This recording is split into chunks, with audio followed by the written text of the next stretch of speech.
Yo, back at you guys with another show today.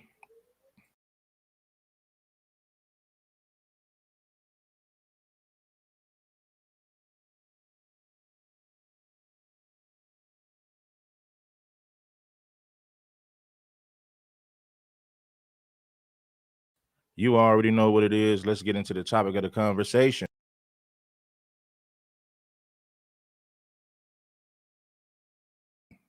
Yes. Let's switch this over here. And we ready, man.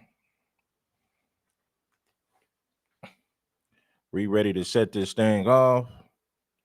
And we're gonna show you how we're gonna show you that we're gonna show you some hypocrisy, right? Some blatant hypocrisy, right? And we're here to talk about it, man. You know,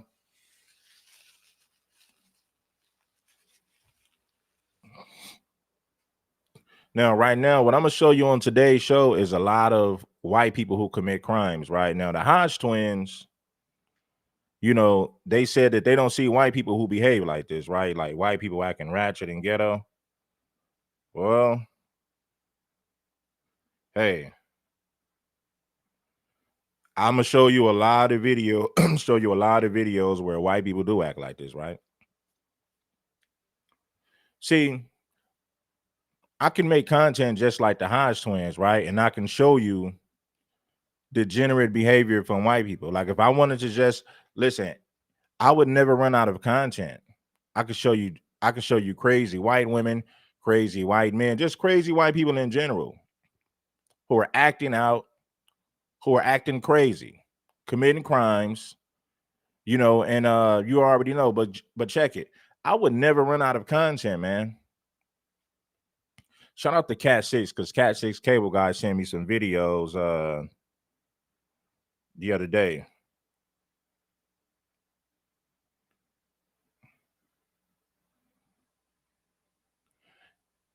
And trust and believe, homie, there's no shortage of videos when it comes to white people acting ghetto, crazy, and degenerate. I got a ton of videos, right? See, the thing is like whatever excuse me, whatever you're looking for, you can find it, right? Like if you typed in ghetto black people, it's gonna be endless videos. If I typed in crazy white people committing crimes, it's gonna be endless videos. I'll never run out of content.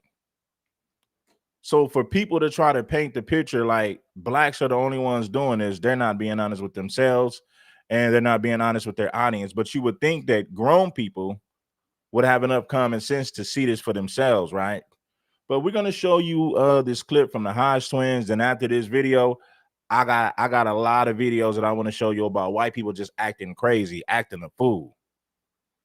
You know what I'm saying? Salute, man. Shout out to my people, man. Tap on in, man. Support your boy. Oh boy, subscribe, support yo boy. You know, XL, XL Pro. What it do, bro? Shout out to Scoop. You know, Scoop always in the building.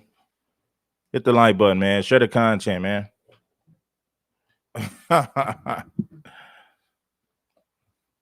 You can type in any race of people and you're gonna find videos that'll show them in a negative light, right? So for the Hodge twins to make these videos about the black community as if black people are the only ones doing this, it shows you, it says a lot about their character. But then again, we already know they're bootlickers. So they're gonna say anything to get on white folks' good side. And then one of the twins say, "Well, I can't find no videos of whites acting like this because if I did find it, I'll talk about it." Bro, there are several videos of white people doing stupid stuff just like this. But you don't get paid. Like listen, holding white people accountable don't make you money. You make your money talking crazy about black people to please white folks. And that's how you make your money. So he'll pretend like he don't see white people doing, he'll pretend like he don't see white people who do this. Right? But I'm gonna show you guys the complete opposite, man. You're gonna see, damn, I didn't know. A lot of you already know, but some people gonna play crazy, they're gonna play stupid, they're gonna pretend like behavior from white people, like ratchet behavior from white people doesn't exist. That's what they're gonna try to convince you. But anyway, let's get into this clip. We ain't gonna waste no time. My little sister was just at my house. She stole my white phone. She been using money. We traced her here and whooped her ass. So she ran. She got a warrant. She just ran out the fence. You're not cute. You're not cute. Shut up. Shut up. Shut up. Shut up. I'm trying to help you. Look, she threw her on the ground.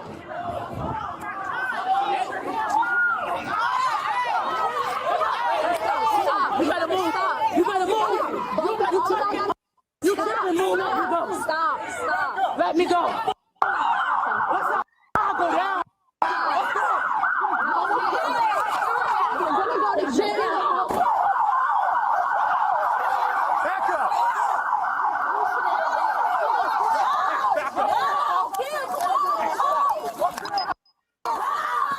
Stop.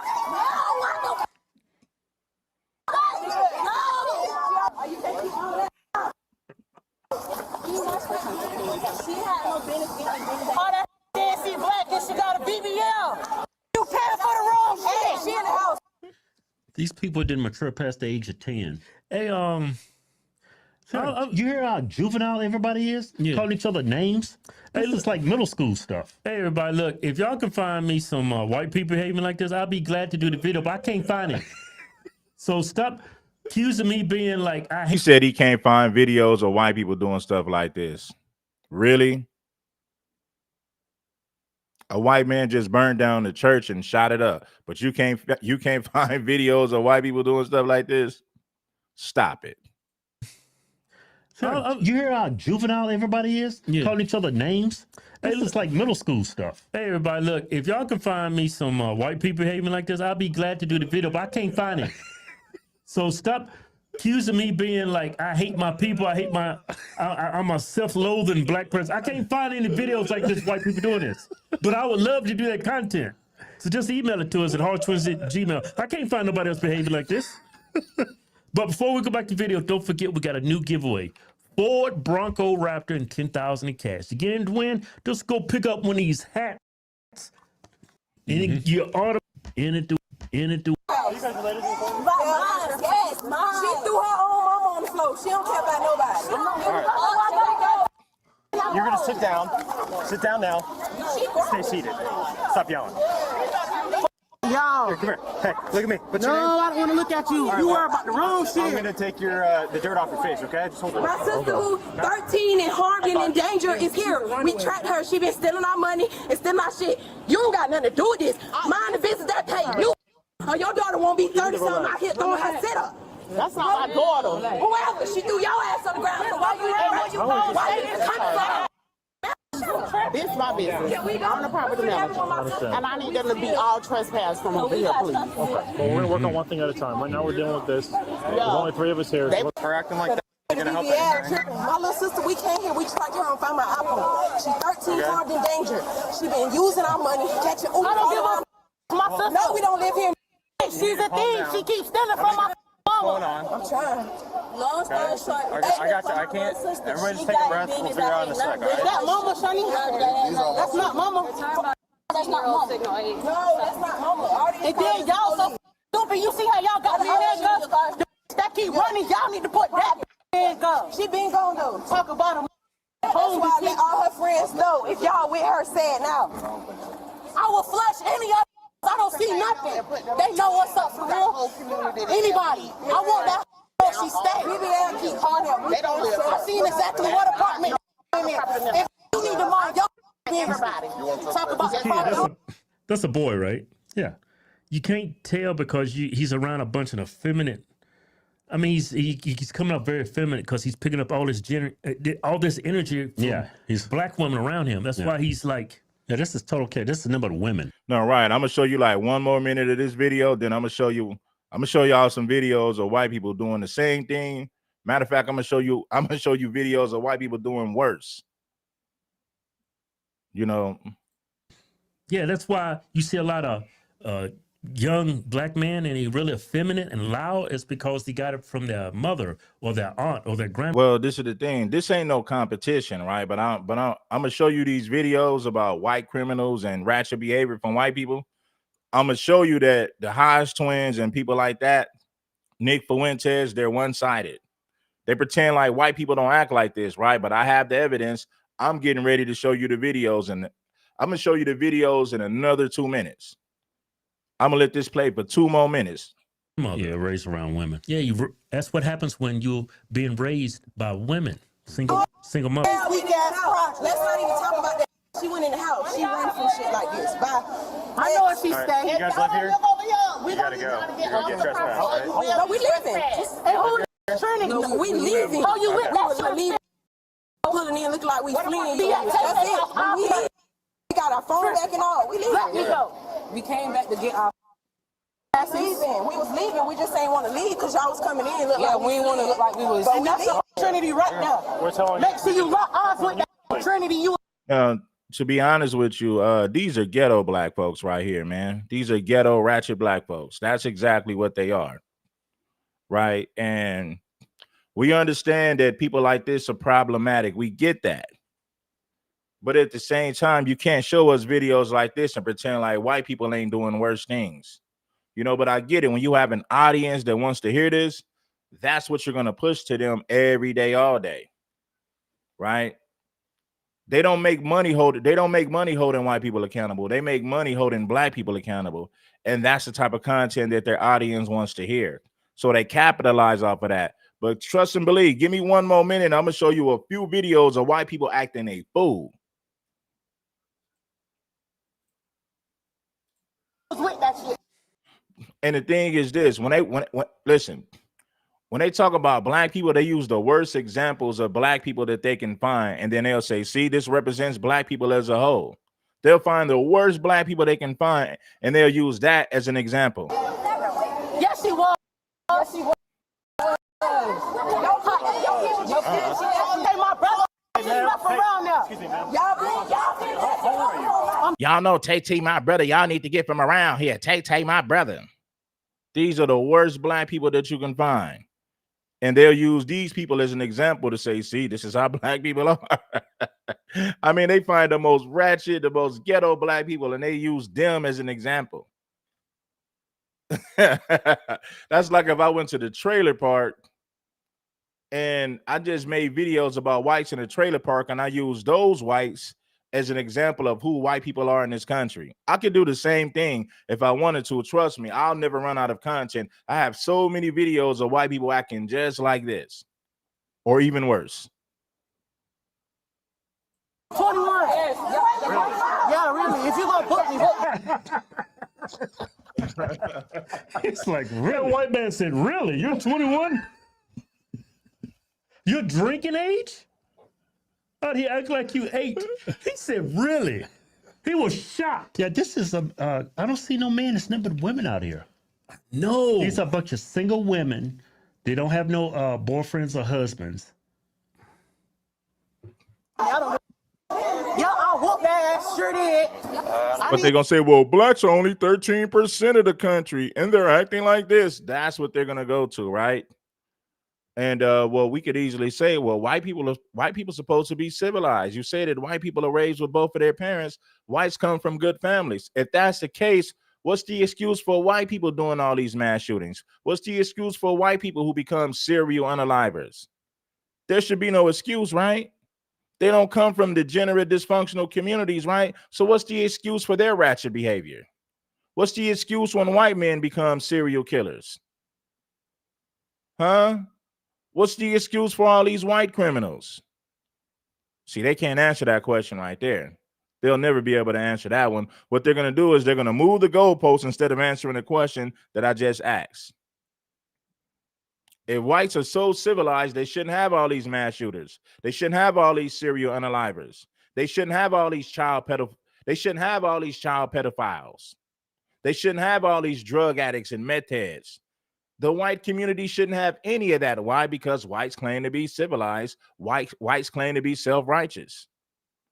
So why do we see these issues in their community? What's the excuse for it? They got two parents. They come from decent families. They come from decent communities. What's the excuse for white people's ghetto, degenerate, ratchet, and violent behavior? Please, somebody tell me the excuse for it. Now, the excuse for black people, what they're going to say about blacks is, well, they come from the ghetto. They was raised in violent communities. They wasn't raised by a father. So that's what they'll say about black folks. That's why they say black people act the way that they act. What's the excuse for white people who act like that?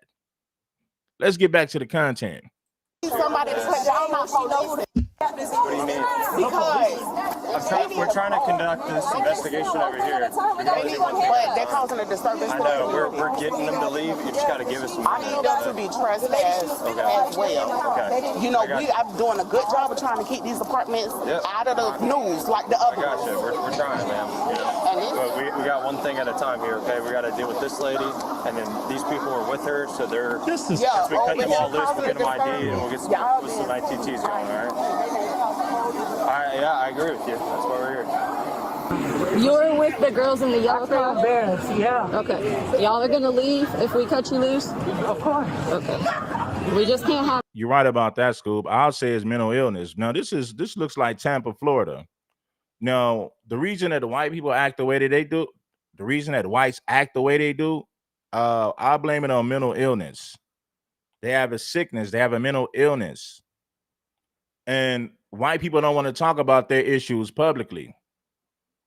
They talk about it in private, but they won't speak on it publicly. Now, they will shame black people publicly because they make a whole lot of money doing that. The reason why you have all these child pedophiles in the white community, all these drug addicts, drug abusers, drug users, serial killers, men who commit sex crimes in the white community. The reason that white folks had those problems in their community because a lot of white people suffer from mental illness, but they never want to talk about that publicly. I'm gonna dive into that in like another 30 seconds. I'm gonna show y'all some videos to prove everything that I'm saying about mental illness in the white community. No more drama. Like, Cause she's a runaway. She's my sister. I keep telling you that. You think I'm gonna be hitting a random child? you can lean up against my bumper. And that's the excuse they use when little Timmy shoots up a college or when Jim shoots up a church and burns it down. Oh, well, he was a mental health patient. He had mental issues. He didn't take his medication that day. That's the excuse that they're gonna make for white men when they shoot up churches and burn them down. He comes from a good family, but he was mentally challenged. He suffered some mental health issues. He didn't take his medication that day, and that is why he was that's why he didn't. Let's continue. She keeps stealing.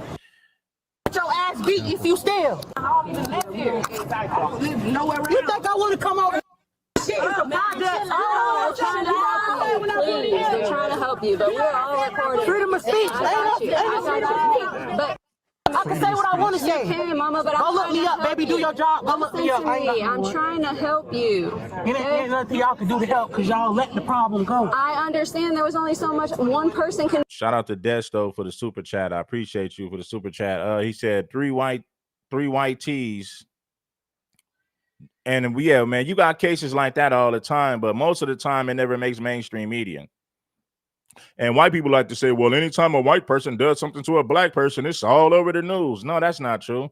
A lot of that stuff never makes mainstream media. Most of it never makes mainstream media.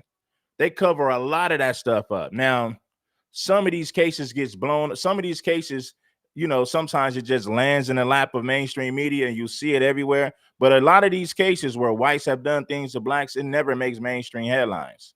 Most of the time it doesn't. With 50 people surrounding me, everybody throwing their sets up. Come on now. Go look my name up. Can I turn around? I'm not going nowhere.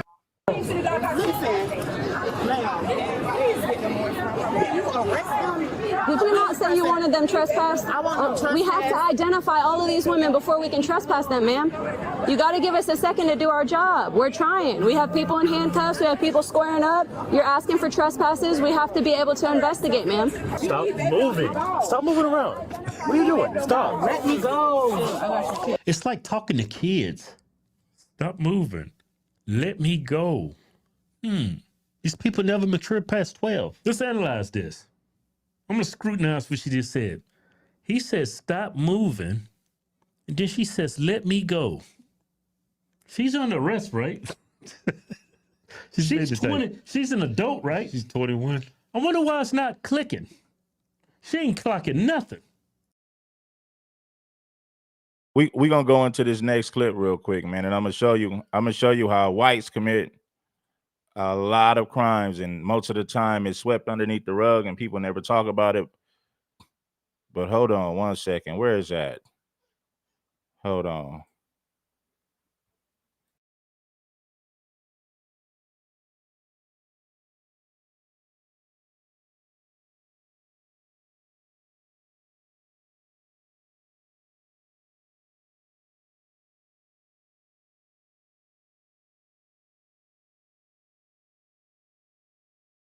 Also developing now at 6, a prolific offender is now charged with murder for a deadly crash during a chase with deputies in Pierce County. Good evening, I'm Preston Phillips. And I'm Mary Nom. Investigators say the man told them he didn't want to go back to prison and admitted to fleeing when he saw a sheriff's deputy trying to pull him over. KEMO's Jeremy Harris is live at the scene tonight with the newest information. Jeremy? Yeah, this suspect is a 13-time convicted felon. He was released from prison earlier this year and has a history of violating the terms of his release. He's now charged with murder, accused of fatally striking 20-year-old Paola Parble in this intersection here in Parkland. Investigators say when they asked him about what happened, he said it was their fault for trying to chase him. Donald Ronan walked into court in a protective suit to face 8 new felony charges, including murder. He took away an innocent life. Family members of the victim, Paola Parble, asked a judge to keep him in custody without bail. Such a young life taken away from us. Paola was just 20 years old. Her boyfriend, Gabriel Pangilinan, said she had given him a kiss goodbye before leaving for school. I said goodbye, I love you. She said I love you too. Of fatally striking 20-year-old Paola Parble in this intersection here in Parkland. Investigators say when they asked him about what happened, he said it was their fault for trying to chase him. Donald Ronan walked into court in a protective suit. Now this is a white man right here. He just look what he did to that Mexican woman. This dude looks demonic. Man. To face 8 new felony charges, including murder. He took away an innocent life. Family members of the victim, Paola Parble, asked a judge to keep him in custody without bail. Such a young life taken away from us. Paola was just 20 years old. Her boyfriend, Gabriel Pangilinan, said she had given him a kiss goodbye before leaving for school. I said goodbye, I love you. She said I love you too, and I told her be safe, and I'll see her after she gets home.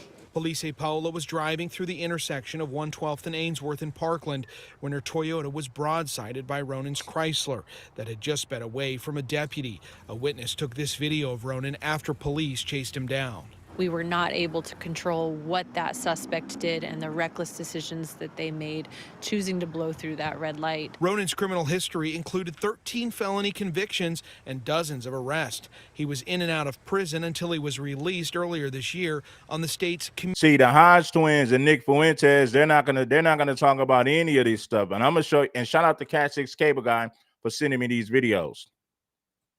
Convictions and listen, homie, there's no shortage of videos, right? I got a long list of videos just like this where white men are doing crazy things. But you got the Hodge twins saying, I can't find no videos of white folks doing stuff like this. Dozens of arrests. He was in and out of prison until he was released earlier this year on the state's community custody program, which the Department of Corrections say he violated 3 times. Despite those violations, police say he was in a car with drug paraphernalia and appeared to be high and had a warrant for his arrest. Now he's facing his most serious charge yet, murder. I hope that he sees her face even when he sleeps. He doesn't deserve to be here. She deserves to be here. The family tells me they're going to hold a vigil here tonight at 112th and Ainsworth in Parkland to honor her. They are asking members of the public or anyone who knew her to come down here. The judge set bail today at $750,000, and he is also being held on the Department of Corrections warrant. He's due back in court next month. Reporting live in Parkland, Jeremy Harris, Como News. Jeremy, you said the suspect violated the terms of his release this year. Do you know what actions were? Make sure that you guys hit the like button if you haven't already. We're talking about white fatigue on this show right here. White criminals. You got people like Nick Fuentes and the Hodge twins who pretend like they can't find videos of white people doing crazy stuff like this. Were taken after that? Yeah, so community custody is basically Washington's version of parole. It's standards and conditions that people who are incarcerated can abide by in order to get out of prison early. If they violate that, the threat of going back to prison does hang over them. I confirmed that he's had 3 warrants, 3 violations just this year for the terms of his community custody. Each time, the first 2, he was taken back into custody. His 3rd arrest on that other warrant was this arrest, most recent arrest yesterday. But I'm told he was not sent back to prison, but he was held in custody after each of those violations. Now, I got a gang of videos of white people doing crazy stuff. Watch this. Now, suspect appears in, you seen him in court. He crazy. Dude looks demonic. Check this out. This evening, we've now learned the man who police say shot and killed 3 people in Mount Washington. Now, he killed 3 people. This white dude right here, his name is Samuel Erickson. Now, it's mighty funny. Nick Fuentes and I can't find videos of white folks doing stuff like this. They only find black folk. Yeah, right. You're not looking for it. You pretend like it doesn't exist. We've now learned the man who police say shot and killed 3 people in Mount Washington this past weekend has also now died. So 2 of the victims were sisters. WLWT News 5's anchor Chris Jacobs here now with the update. Hi, Chris. Yeah, hey, Cherie. So that suspected gunman was identified by police as 26-year-old Samuel Erickson. They say he killed himself after he shot 3 others. Erickson was initially hospitalized in critical condition. What a coward. You take 3 people's lives and then you unalive yourself because you know you can't survive in prison. Or maybe the Nazis and the Aryan Brotherhoods, you know, the Aryan Brotherhood would have took him in prison. If this dude would have made it to prison, the white supremacist gangs would have embraced him. They were like, oh, you unalive black people? Surely come over here and join the Aryan Brotherhood, join the skinheads or whatever white supremacist group is in that state.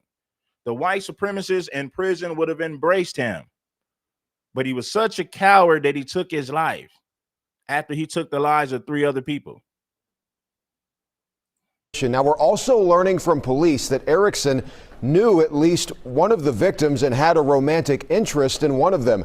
Police say they're not investigating this as a hate crime. So this happened on Sunday afternoon on Beacon Street in Mount Washington. CPD says Erickson shot and killed Bimnette Doris, Eden Adugna, and Fiva Adugna. When police got there, Bimnette and one of the women were already dead. The other woman, along with Erickson, were taken to the hospital where they both later died. We're told Fiva and Eden were sisters who both worked as pharmacy technicians for Good Sam Hospital. TriHealth telling WLWT they were cherished members of the hospital team. And posts on social media say Bimnette worked at a store on Montana Avenue. In Mount Washington, more heartbreak as now a 3rd victim in a weekend shooting has died. Tonight, Do you notice this? This story didn't even make mainstream headlines. He unalived 3 people. And I believe they're like East Africans, Ethiopian, Eritrean, something like that. White man takes the lives of 3 people. Nobody's talking about it. And you just heard the Hodge twins say, I don't see videos of white folk doing stuff like that. I only see black folk. Man, please. We now know the names of those victims. Thanks for joining us here at 11 o'clock. I'm Cherie Palello. And I'm Mike Dardis. Police are saying the shooter, by the way, still in critical condition at UC Medical Center. WLWT News 5's Daisy Kershaw has been talking with neighbors tonight and friends of the victims. She's live for us with the latest on the tragedy. Daisy? Mike, Cherie, I was able to speak on the phone tonight with former friends and colleagues, and I'm told that 2 of the victims are sisters. A former co-worker at Good Samaritan Hospital where they worked saying that they were also studying medicine at UC. The 3rd victim, a young man, we're told had just graduated from UC. Everyone who knew them just heartbroken. Everybody just loved them. They're really kind-hearted.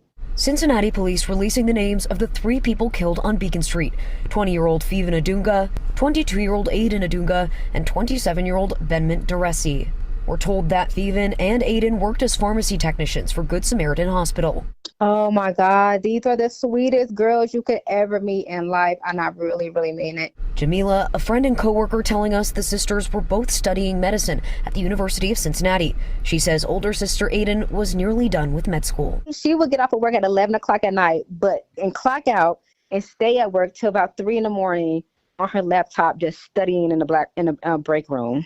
Tonight, a friend and former colleague of Bemnitz speaking with us, describing him as a happy and hardworking person. This guy will have you laughing in 2 seconds. That's how cool he was, you know. Felicia Wood says she got to know Bemnitz while she was working with him at a gas station on the West End.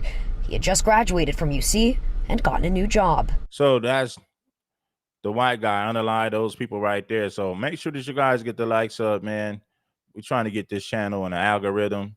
Hit the like button. It ain't nothing. Check this out. He just has no heart. No empathy whatsoever. Roxy Lee said she knows subject James Rothenbush. She talked with News Center 7 about the crime police believe he committed. Who does that?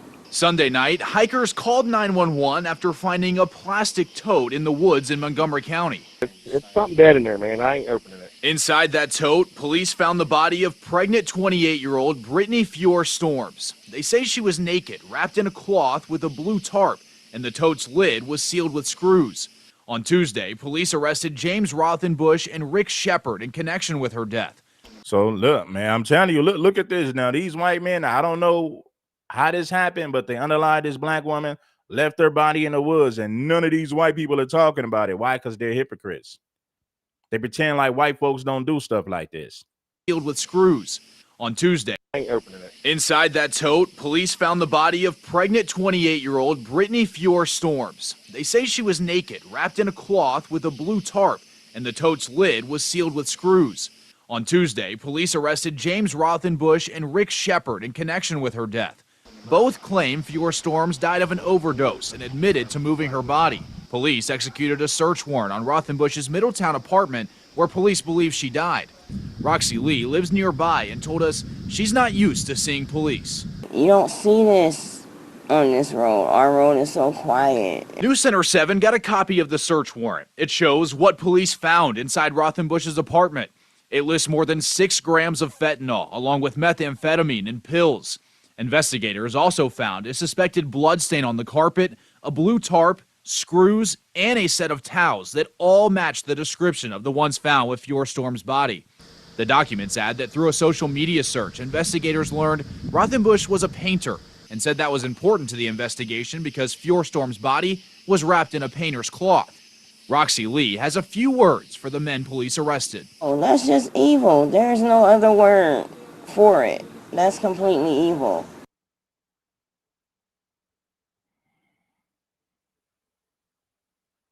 Lid was sealed with. I'm gonna show you guys a photo of both of these white men. Now they said, "Oh, she died for it was a drug overdose." You know, when a white person is involved in a black person's death, they try to say it was a drug overdose.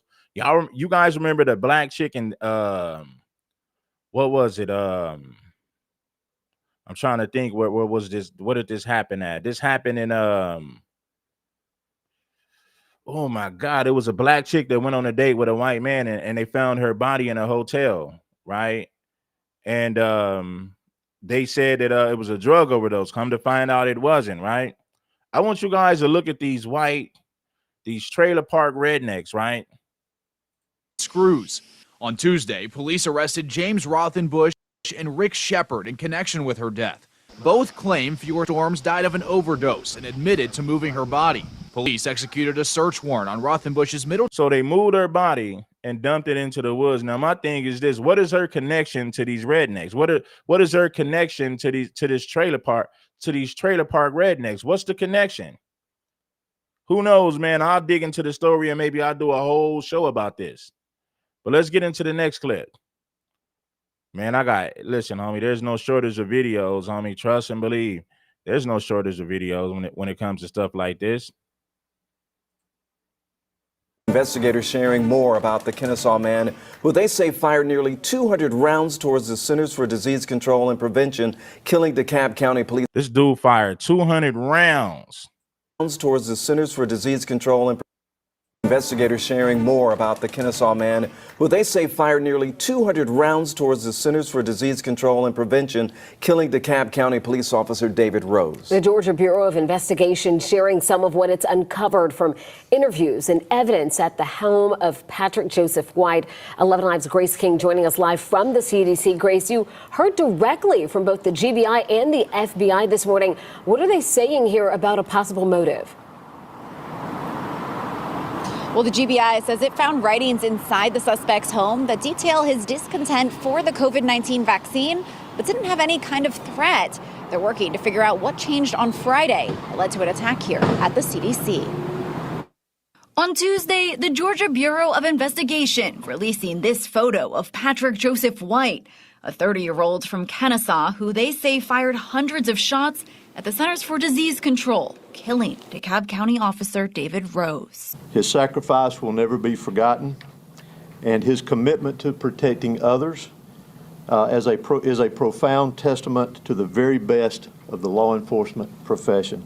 White then died by... It was in Connecticut, right? Shout out to Detroit 313. When the black chick, her body was found in a hotel, it was in Connecticut, right? And they said it was an overdose. Now, this dude right here fired 200 rounds. And it's funny that white people talk about black fatigue, but nobody's talking about all of these violent crimes that white guys commit. It's crazy.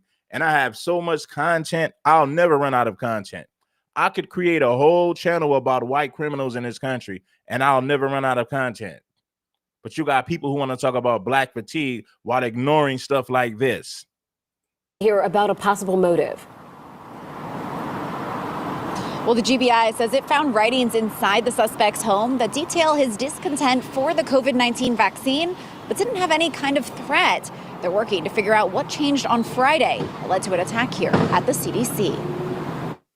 On Tuesday, the Georgia Bureau of Investigation releasing this photo of Patrick Joseph White, a 30-year-old from Kennesaw who they say fired hundreds of shots at the Centers for Disease Control, killing DeKalb County Officer David Rose. His sacrifice will never be forgotten, and his commitment to protecting others is a profound testament to the very best of the law enforcement profession. White then died by suicide, special agents say. They found 5 different firearms in his possession. It was a mixture, I believe, of, rifles, a shotgun, and maybe a handgun. I'm not completely sure on that. The majority, I believe, of the shell casings recovered were from a long gun rifle. GBI Director Chris Hosey says all of those weapons were registered to White's father. All indications in our investigation was that they were secured and that he forced his way into the safe that contained the weapons. Records and 911 calls obtained by 11 Alive show at least 10 911 calls to the White home in the last 2 years, including suicide threats and domestic disturbances. But nothing uncovered so far suggests he'd harm others. I would describe it as more of a public awareness. There was no direct threat. Grace, I want to ask you, this brings to mind those so-called red flag laws. We know that 21 states and D.C. have them, and they kind of give a legal framework for removing guns from people who might be a danger to themselves or to others. Georgia, not one of them. So do we know if that could have possibly helped here in this situation? Well, we spoke with multiple policy experts who say it just depends on how those laws are written and who had those concerns. Some versions only allow for the removal of firearms of that person in danger, while... Man, so let's go to the next clip. And make sure that you guys share this, man. We got to get one of these videos to hit. IMPD arrested 55-year-old Julian Wagner yesterday, about a week after a woman says she and her daughter spent some time at his house. Fox 59's Gabriela Mirando talked with that mom today, who says she always felt something was off. I did get weird vibes, but I'm like, okay, he's just a dad that wants to set up a play date. This mom, who wants to remain anonymous, says her daughter was in the same kindergarten class as Julian Wagner's daughter last year. Ever since then, he wouldn't let up on the two girls getting together. And every time that we did Zoom, it's like, we have to set this up. We have to do this. We have to do this. I was just like, okay. When that day finally came, the mom did a quick Google search and was surprised at what came up. I came across the previous allegations, the sexual misconduct allegations, and I read up on everything. Trinity Church Wall Street posted a release 3 years ago saying an investigation into allegations dating back to 2014 led to the end of Wagner's employment as their then musical director. From music to math, Wagner used to work as a fourth grade teacher here at the Invent Learning Hub on the city's near southeast side. A quick search used to pull up this picture of him from the school's website, but that's since been taken down following his arrest. Wagner was booked into jail Wednesday on preliminary charges of child exploitation and child pornography. The police report says the incident that led to his arrest happened August 11th, just 2 days after the mom had been over for the play date. Just to think, if I was to have left, if I wasn't the type of parent that would have stayed for a play date and I left my child, it makes me angry. Invent Learning Hub told parents they did a background check on the former teacher prior to hiring. The mom wishes that was only the start of how much they looked into him. The school should have been more thorough. And I feel like if anyone that is working with kids has any type of sexual allegation against them, even if it's not with minors, I really, don't think that they should be working in close proximity to kids. The school put out a statement saying the alleged behavior happened outside of the school and did not impact any students. They say Wagner has been placed on administrative leave as the school continues working with law enforcement. So he's not in jail. You see that? Now he's not in jail, but he's under investigation. Okay. Let's go to the next one. Austin police have identified the 3 people killed in Monday's shooting at a Target parking lot on Research Boulevard. Police say the suspect, 32-year-old Ethan Nineker, randomly attacked the victims before going on a violent crime spree across Austin. And just a few hours ago, we received an update on what authorities know so far. KVU's Malia Masamoto is outside the Target on Research Boulevard in North Austin to run through those new details that police released to us today. Malia.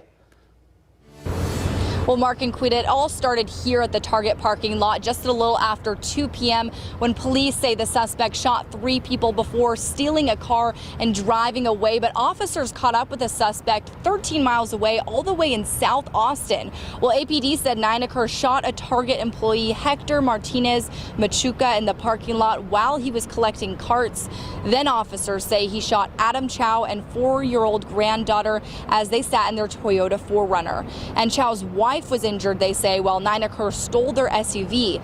Now, from there, police say Nineker tried to steal a water truck but couldn't start it, then got back in the 4Runner and crashed it on Mopac and Anderson Lane. Police say he left his gun in that vehicle. After that, he carjacked another woman and took. Yeah, that's right. They're 27% of the population and commit 78% of child pedophile crimes, right? And these are white men, white males. White men are like 27% of the country's overall population, and they commit 78% of pedophile crimes, right? And that's something they refuse to talk about. But I believe, like I said, I'm gonna do a whole series about this, and I'm gonna talk about white fatigue and white criminals. Hit the like button. Took off in her Volkswagen, and that's how he got all the way down to South Austin. APD received reports that he had thrown a brick through an acquaintance's window and was running around naked on La Casa Drive. Officers say they tased him and took him into custody. APD Chief Lisa Davis said APD had mental health interactions with Nineker in the past. I'm thinking about the past incidents that we had with him on mental health runs. And where I told you they're gonna say that he was mentally challenged. He has mental health issues. That's the excuse that they make for white guys like this. By the 3 people killed in Monday's shooting at a Target parking lot on Research Boulevard. Police say the suspect, 32-year-old Ethan Nineker, randomly attacked the victims before going on a violent crime spree across Austin. Got all the way down to South Austin. APD received reports that he had thrown a brick through an acquaintance's window and was running around naked on La Casa Drive. Officers say they tased him and took him into custody. APD Chief Lisa Davis said APD had mental health interactions with Nineker in the past. I'm thinking about the past incidents that we had with him on mental health runs. And where is the follow-up there? And for someone to have the capacity to take the life of 3 innocent people and a 4-year-old child. As we move forward and are looking more into this, it will be interesting to kind of peel that back and see where those failures took place. Well, investigators say Nineker got the gun from a family member, but they aren't sure if the family will face charges for allowing him to have that weapon. There's also been a lot of questions if there's connections between the victims, but police tell us there was no reason that Nineker chose him. They were completely random. Man, listen, man, I got so many stories like this, man. I got another one. Hit the like button, man. Man. Then you got the Hodge twins. Someone, I can't find videos of white folk doing stuff like that. From the station working for... Now, this white dude killed a black police officer. Check this out. Make sure that you guys bless the like button, and I need you guys to share this content because everybody needs to see how hypocritical these white folks are. They ignore the violent crimes that their own people commit, and they got the nerve to talk about black fatigue. What about white fatigue? What about white pedophiles? What about white men who are pedophiles? What about white men who are violent criminals? I'm giving you the evidence. This is breaking news from Fox 4. And we start with that breaking news tonight as prosecutors in Wyandotte County charge the man accused of gunning down a Wyandotte County deputy Saturday with capital murder. I'm John Holt. I'm Bria Love. You should have received an alert from our Fox 4 News app about this. We've been following the death of Deputy Elijah Ming since Saturday. We do have live team coverage for you tonight. We start with Hannah King, who is at the Wyandotte County Courthouse. Hannah? Hey, Bria. Well, I spoke to the district attorney here. That's Mark Dupree in Wyandotte County. And he shared with me earlier that we should be expecting potential charges later today. And just within the half hour, we did. Those charges include capital murder and criminal possession of a weapon by a felon. We also visited the neighborhood and the home in question. And we were told by neighbors nearby that this home in question, was a rental by a couple who'd only lived there a couple of months. And they kept to themselves. Evidence of broken blinds, along with blasted bullet holes, remain within the set of windows of a home sitting on South 30th Street in KCK. At the end of the day, he needs to pay for what he's done, but obviously the law needs to support whatever that is, because that's our system. It's hard to imagine what led up, making this scene surreal. Home surveillance footage shared to Fox 4 by someone who lives nearby revealed a police response. He should face capital murder. Like, you can't just kill somebody for nothing. He was doing his job. This man, Sean Harris, was arrested Saturday in connection to the shooting death of Elijah Ming, a deputy of the Wyandotte County Sheriff's Office. Investigators say Deputy Ming was shot while he and a member of the Kansas City, Kansas Police Department approached the home's front door. They were on standby as a woman moved out of the house. He's since been booked into the Johnson County Jail awaiting formal charges, but arrested for capital murder of a law enforcement officer. The KBI says it's standard practice for many law enforcement agencies to house a suspect in a nearby jail or detention facility if they have a potential conflict of interest related to the suspect. His family anticipated on him coming home, and from what I'm hearing, he just recently had a new child, and so it's just heartbreaking. And DA Dupree also shared with Fox 4 earlier today that he's going to be hosting a news conference within his office here at the Wyandotte County Courthouse with more information on his decision to charge. And he said he will be personally trying this case. All right, now we got more. Shout out to Cat 6 Cable Guy, man, for sending me these videos. And I found some on my own, but Cat 6 sent me a lot of videos, man. Check this out. We have a lot to get into on this Tuesday, but we do want to begin with breaking news here and breaking news here, man. Breaking news. Make sure that you break yourself for the like button. Send something to the super chat. Send something to the Cash App. Crazy. Desperate manhunt now over in Tennessee. Good afternoon, all. I'm Jay O'Brien in for Kira Phillips. 28-year-old Austin Drummond accused of killing 4 people and abandoning a baby who was found alive. Now look at what he did. I want you to look. And you can't tell me these white folks ain't crazy. And they got the nerve to talk about black fatigue. I'm Jay O'Brien in for Kira Phillips. 28-year-old Austin Drummond, accused of killing 4 people and abandoning a baby who was found alive last week, has been arrested. Authorities scoured wooded areas near Union University in Jackson as part of a wide-ranging investigation into those killings. The search intensifying after Drummond was spotted on a home's camera system. You see it there on Sunday night. Let's get right to ABC's Alex Stone, who's been tracking this story for us. And Alex, what more do we know about how this arrest went down? We don't know a lot right now, Jay, and we're waiting to get more from the Tennessee Bureau of Investigation, but they say they did capture Austin Drummond today. He was in a wooded area. You saw in that photo a moment ago. And this dude did a quadruple murder.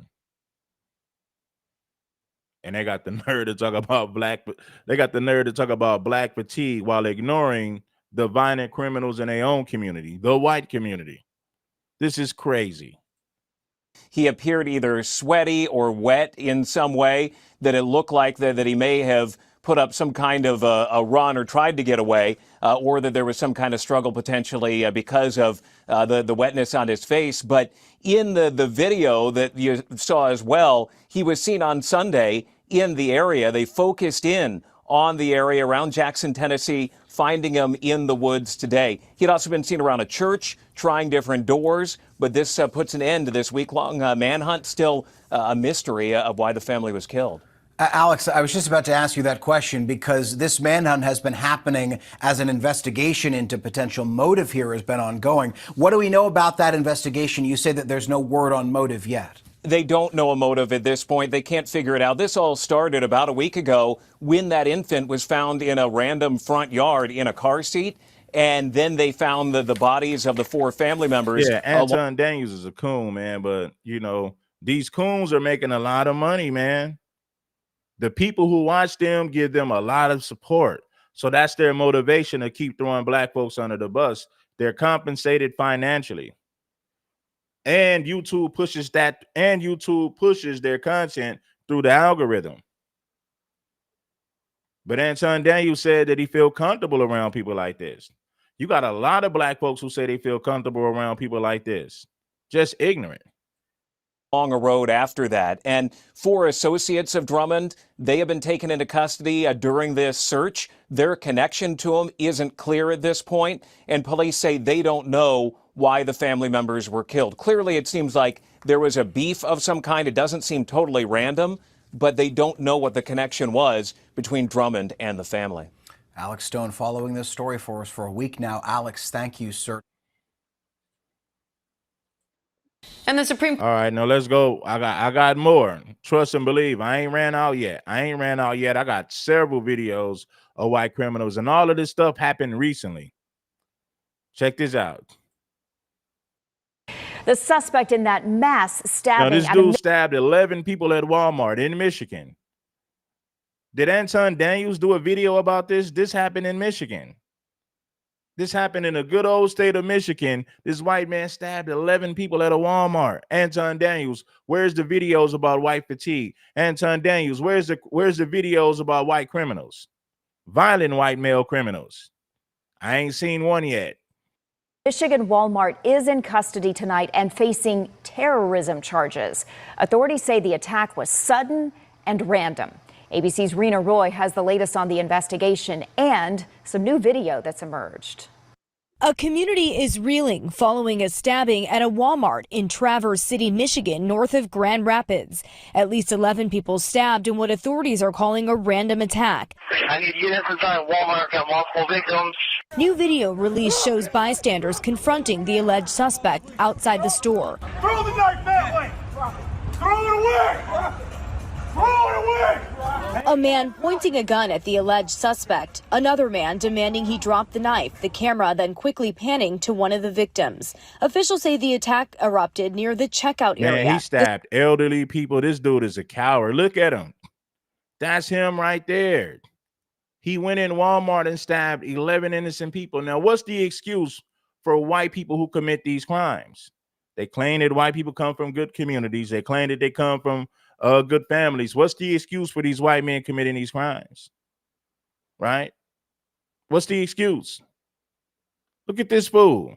A black man held him at gunpoint, and another white man was telling him to put the knife down, put the knife down. They had to hold this fool at gunpoint until the police officer showed up. This fool right here on the screen is the one that's responsible for stabbing 11 people at Walmart.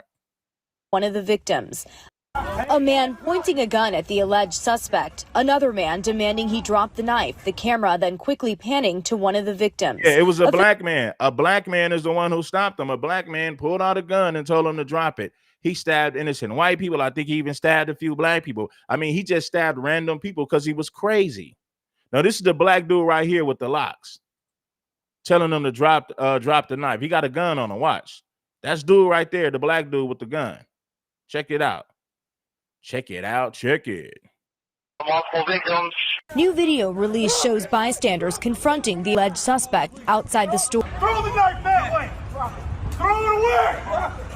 Throw it away. A man pointing a gun at the alleged suspect, another man demanding he drop the knife, the camera then quickly panning to one of the victims. Officials say the attack erupted near the checkout area. The suspect, a 42-year-old male and Michigan resident. No motive has been determined. The suspect, who has been identified as 42-year-old Bradford James Gilley of Afton, Michigan, was arrested and transported to Grand Traverse County Jail, where he will remain pending formal charges and arraignment. Julia Martell was inside the Walmart. I heard screaming and I went towards the screaming and I saw the guy with the knife shove somebody.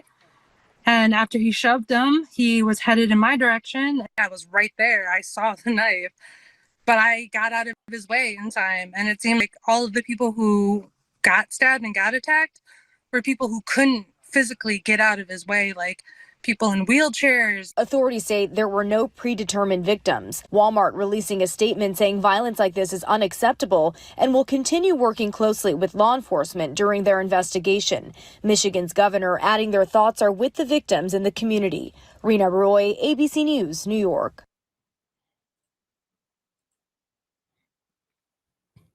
Let's go to another clip. Let's get it. Yeah, man, we're going to talk about white fatigue all this week. We're going to talk about white fatigue. Check this out. Today, new details emerging in the ambush shooting that left 3 Lorain police officers injured. 2 of those officers are still in the hospital this afternoon. We have team coverage right now on this breaking story. We start with Annabelle Childers to break down the latest. Just to bring you guys up to speed, we are showing you videos about white criminals, violent white criminals, and white fatigue. White fatigue. How come white fatigue is not a conversation on social media when you got all these white men committing violent crimes, shooting up churches, burning down churches, shooting up Catholic schools, shooting up college campuses? A white man in Pennsylvania unalived 3 police officers. I just showed you videos of another white man who unalived the police officers. There should be several content creators making videos about white fatigue, but for some reason you don't see it. So guess what? Red Supreme will be the one to do it. Details on what we are learning about the ambush. And Annabelle, what are we learning about the suspect today? Officials confirmed the suspect is 28-year-old Michael Parker. Now, initially, we were told that Parker fired a high-powered rifle at officers. Elyria police now tell us that investigators found his vehicle loaded with multiple types of weapons and also explosive materials. Wednesday afternoon, Lorain police say 2 of their officers, Philip Wagner and Peter Gale, were parked and eating lunch in their respective patrol cars when 28-year-old Michael Parker, who was parked on the end of Riverbend Drive, suddenly started shooting. Now look at this white man shooting these police officers. Listen, man, I'm going to do a whole series about white fatigue to show you that Anton Daniels is a hypocrite and he kisses the behinds of white folks. He don't believe in holding white people accountable. He only believes in holding black people accountable. I could say the same thing about Angry Man. Angry Man don't believe in holding white people accountable. For the most part, he only believes in holding, he don't believe in holding white people accountable. He only believes in holding black people accountable. You can say the same thing for the Hodge twins, Anton Daniels, Jason Whitlock, Nick Fuentes, all of these black conservatives. Have you noticed that none of these black conservatives talk about white fatigue? Now, we understand that white folks ain't going to hold their own people accountable. We get it. But it's a damn shame that you have black conservatives who never cover stories like this, and they never talk about the mental health issues and the violent criminals in the white community. Hypocrisy. That's why I can't respect black conservatives, because black conservatives ignore stories like this. They are hypocrites. Materials. Wednesday afternoon, Lorain police say two of their officers, Philip Wagner and Peter Gale, were parked and eating lunch in their respective patrol cars when 28-year-old Michael Parker, who was parked on the end of Riverbend Drive, suddenly started shooting. He had an arsenal of weapons with him. He was laying in wait and opened fire with multiple rounds at both of the officers who were sitting in their vehicles. Officer Gale was shot in the hand, while Officer Wagner was shot multiple times. A third officer, Brent Payne, responded to their calls for help and was also shot multiple times. According to Elyria police, more officers arrived, exchanging gunfire with Parker and ultimately killing him. After transporting the injured officers to hospitals, multiple agencies combed through the scene. In the area, in and around Parker's vehicle, they found, quote, multiple high-powered rifles, handguns, and a substantial quantity of loaded magazines. Elyria police say bomb technicians also found, quote, improvised explosive materials. Wednesday evening, investigators obtained a search warrant for Parker's home on North Lakeview Boulevard. They gathered evidence but did not find any explosive threats. Lorain County voter records show Parker lived here with his parents, and a neighbor tells us the family kept to themselves. Now, looking deeper into Michael Parker's past, we obtained a civil complaint filed against him for an incident in October 2022. The complaint alleged Parker negligently operated a vehicle while driving for the delivery company Instacart, traveling left of center and, quote, causing a collision with the motorcycle, end quote. The civil case was ultimately settled out of court. However, Parker was cited for a misdemeanor offense by Lorain police for driving left of center in connection to the incident. County court records reveal Officer Wagner, one of the officers shot Wednesday, was the one who issued the citation. Now, at this point, Elyria police, who are the agency that's leading this investigation, say they are still working to determine a motive in this shooting. All right, Annabelle Childers reporting live for us. Thank you. Y'all see that, right? Any new details about a double homicide? Now, y'all see that, right? Now, I got more. Make sure that you guys drop some love and show some love and support to the channel. Now, if you guys want me to do these white fatigue videos, let's drop some more support on this, and it is what it is. Check this out. We have a breaking news alert out of We got another Ohio. We got another violent crime committed by a white guy, a whole nother one, right? And I told you, there's no shortage of videos when it comes to white men committing these crimes. Trust and believe, there's no shortage of videos, man. Press the like button. It ain't nothing. Let's get back to the content in a major way. A man has been found guilty of attempted murder in the stabbing of an elementary school principal. WSAZ's Lisa Feinstein was in the courtroom for... Shout out to Afro Nat for blessing the cash app. Let's get some more of you brothers to bless the cash app, bless the super chat. I'll continue to give you more content like this, but I'm gonna judge it based on the amount of support that we get. If we get a decent amount of support, I'll do a whole series this whole week about white criminals, and we'll talk about white fatigue. Let's get it. For that verdict and the trial yesterday and just handed down. She joins us now at the latest.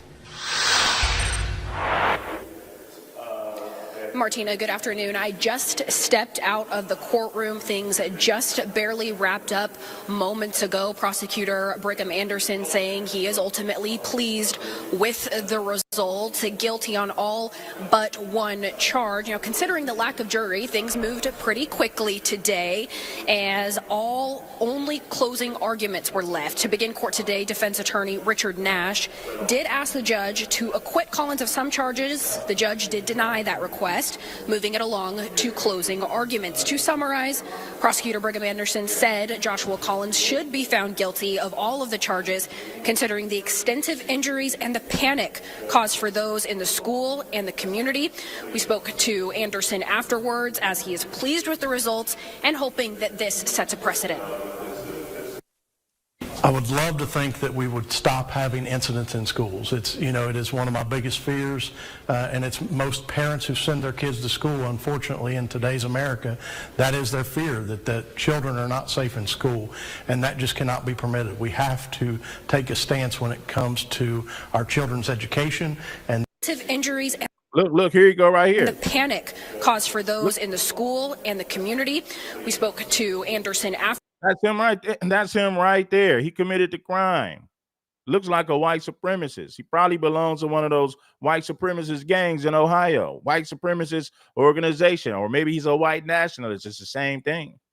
Arguments were left. To begin court today, defense attorney Richard Nash Shout out to Go for the super chat. I appreciate you, Go. did ask the judge to acquit Collins of some charges. The judge did deny that request, moving it along to closing arguments. To summarize, prosecutor Brigham Anderson said Joshua Collins should be found guilty of all of the charges, considering the extensive injuries and the panic caused for those in the school and the community. We spoke to Anderson afterwards, as he is pleased with the results and hoping that this sets a precedent.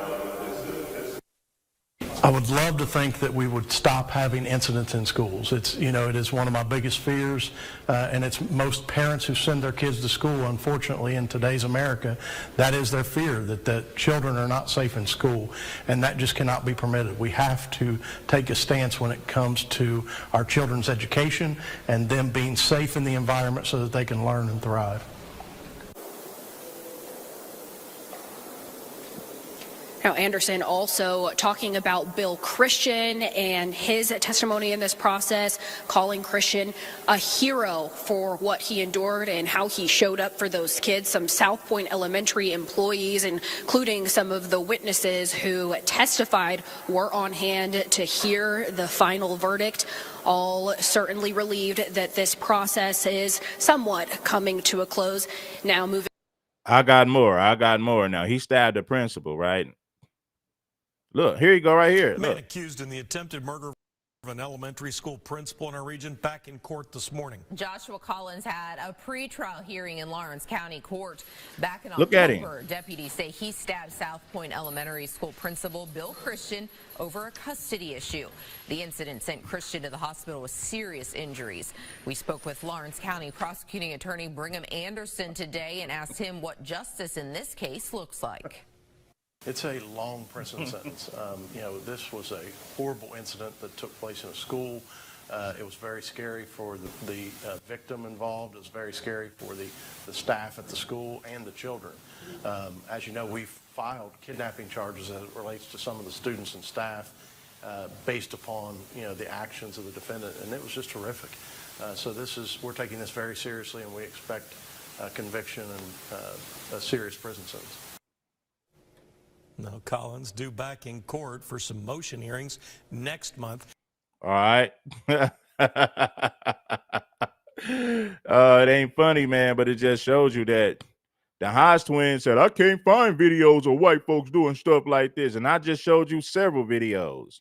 And this ain't even half of the videos I got. Local. He was a hero that night. And now he's already. A family asking a judge to give the maximum penalty to the shooter who killed a young man, and that man dying while protecting his girlfriend from gunfire. Thanks for joining us here at 5 o'clock. I'm Denise Valdez. And I'm Brian Loftus. The shooting was part of a crime spree that left a 22-year-old man dead. Several other shooting victims did survive. And today, one of 3 defendants learned that he will spend at least 100 years in prison, likely for the rest of his life. 8 News Now investigator David Charnes was in the courtroom. I take full responsibility of my own wrongdoings and appreciate the courts for administering justice. 32-year-old Christopher McDonald apologizes for taking part in a crime spree on Thanksgiving 2020 that killed 22-year-old Kevin Mendiola Jr., the young man at this Henderson 7-Eleven with his brother and girlfriend when police say McDonald and his brother randomly opened fire. The pair then continuing their spree into Arizona before getting into a Look at this white man. He's the devil. This dude looks like Lucifer himself. Now, he just got sentenced, right? Now, this is the white dude right here. Christopher McDonald. Christopher McDonald looks like Satan. The pair. I want y'all to get a good look at this white man and how crazy he looks. This dude is demonic. And these people got the nerve to talk about black fatigue, but won't talk about the white criminals in their own community who commit violent crimes. Then continuing their spree into Arizona before getting into a shootout with police. I don't think I've ever seen a crime that Before getting into. Look at him. Look at this dude. And listen, homie, this is not rare. It's common to see people like this in their community, but they won't talk about it. They pretend like it doesn't exist. Then you got the dumbass Hodge twins saying, I can't find videos of white folks doing crazy stuff. I only see black folks. To a shootout with police.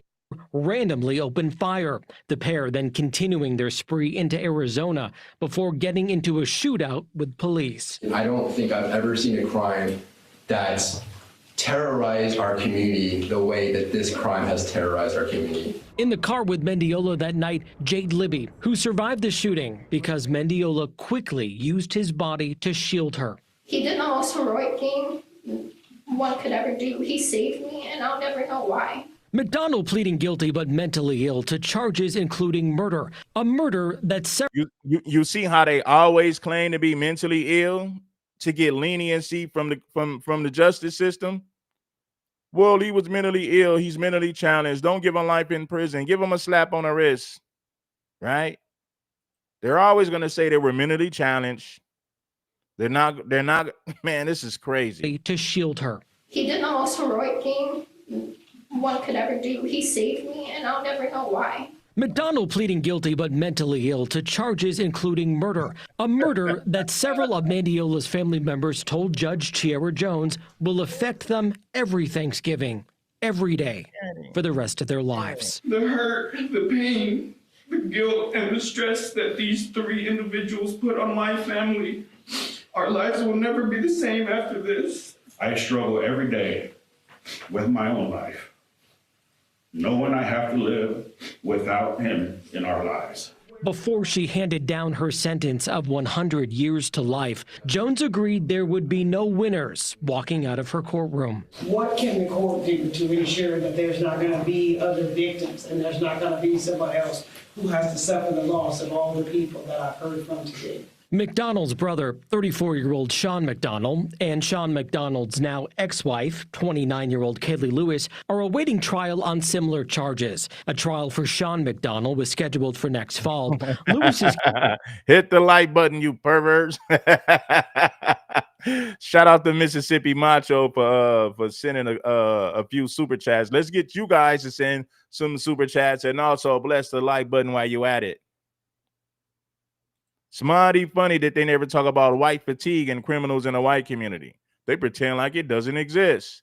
These people are hypocrites. Victims, and there's not going to be somebody else who has to suffer the loss of all the people that I've heard from today. McDonald's brother, 34-year-old Sean McDonald, and Sean McDonald's now ex-wife, 29-year-old Kaylee Lewis, are awaiting trial on similar charges. A trial for Sean McDonald was scheduled for next fall. Lewis's case appears to be headed towards sentencing after a closed hearing Friday, though it's unclear why. I'm David Charnes, 8 News Now. Lewis divorced Sean McDonald from jail and has since claimed that she was a victim of domestic violence. Now, prosecutors say she was the driver as the brothers shot randomly out of that car. Whoa, so she was a driver and they shot out of the vehicle. That was a drive-by shooting. She was a driver and the brothers did the shooting. But it's mighty funny. Nobody talks about the violent crimes. Nobody talks about the violent criminals in the white community. You don't see nobody talking about white fatigue. Lord Jesus, the hypocrisy is real. Let's go to another one. Act when the judge gave prosecutors almost everything they wanted here, Nick. Daryl will check back in tonight. A Marion County teenager sentenced to decades in prison for a violent attack on a 91-year-old in her own home. Jesse Stone. This dude attacked a 91-year-old woman. What a coward.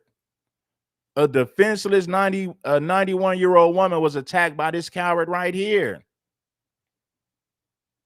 degeneracy in the white community. And they never talk about white fatigue or white criminals. These people are hypocrites. Now you can see their agenda. Let's talk about black criminals while ignoring the white criminals in our own community.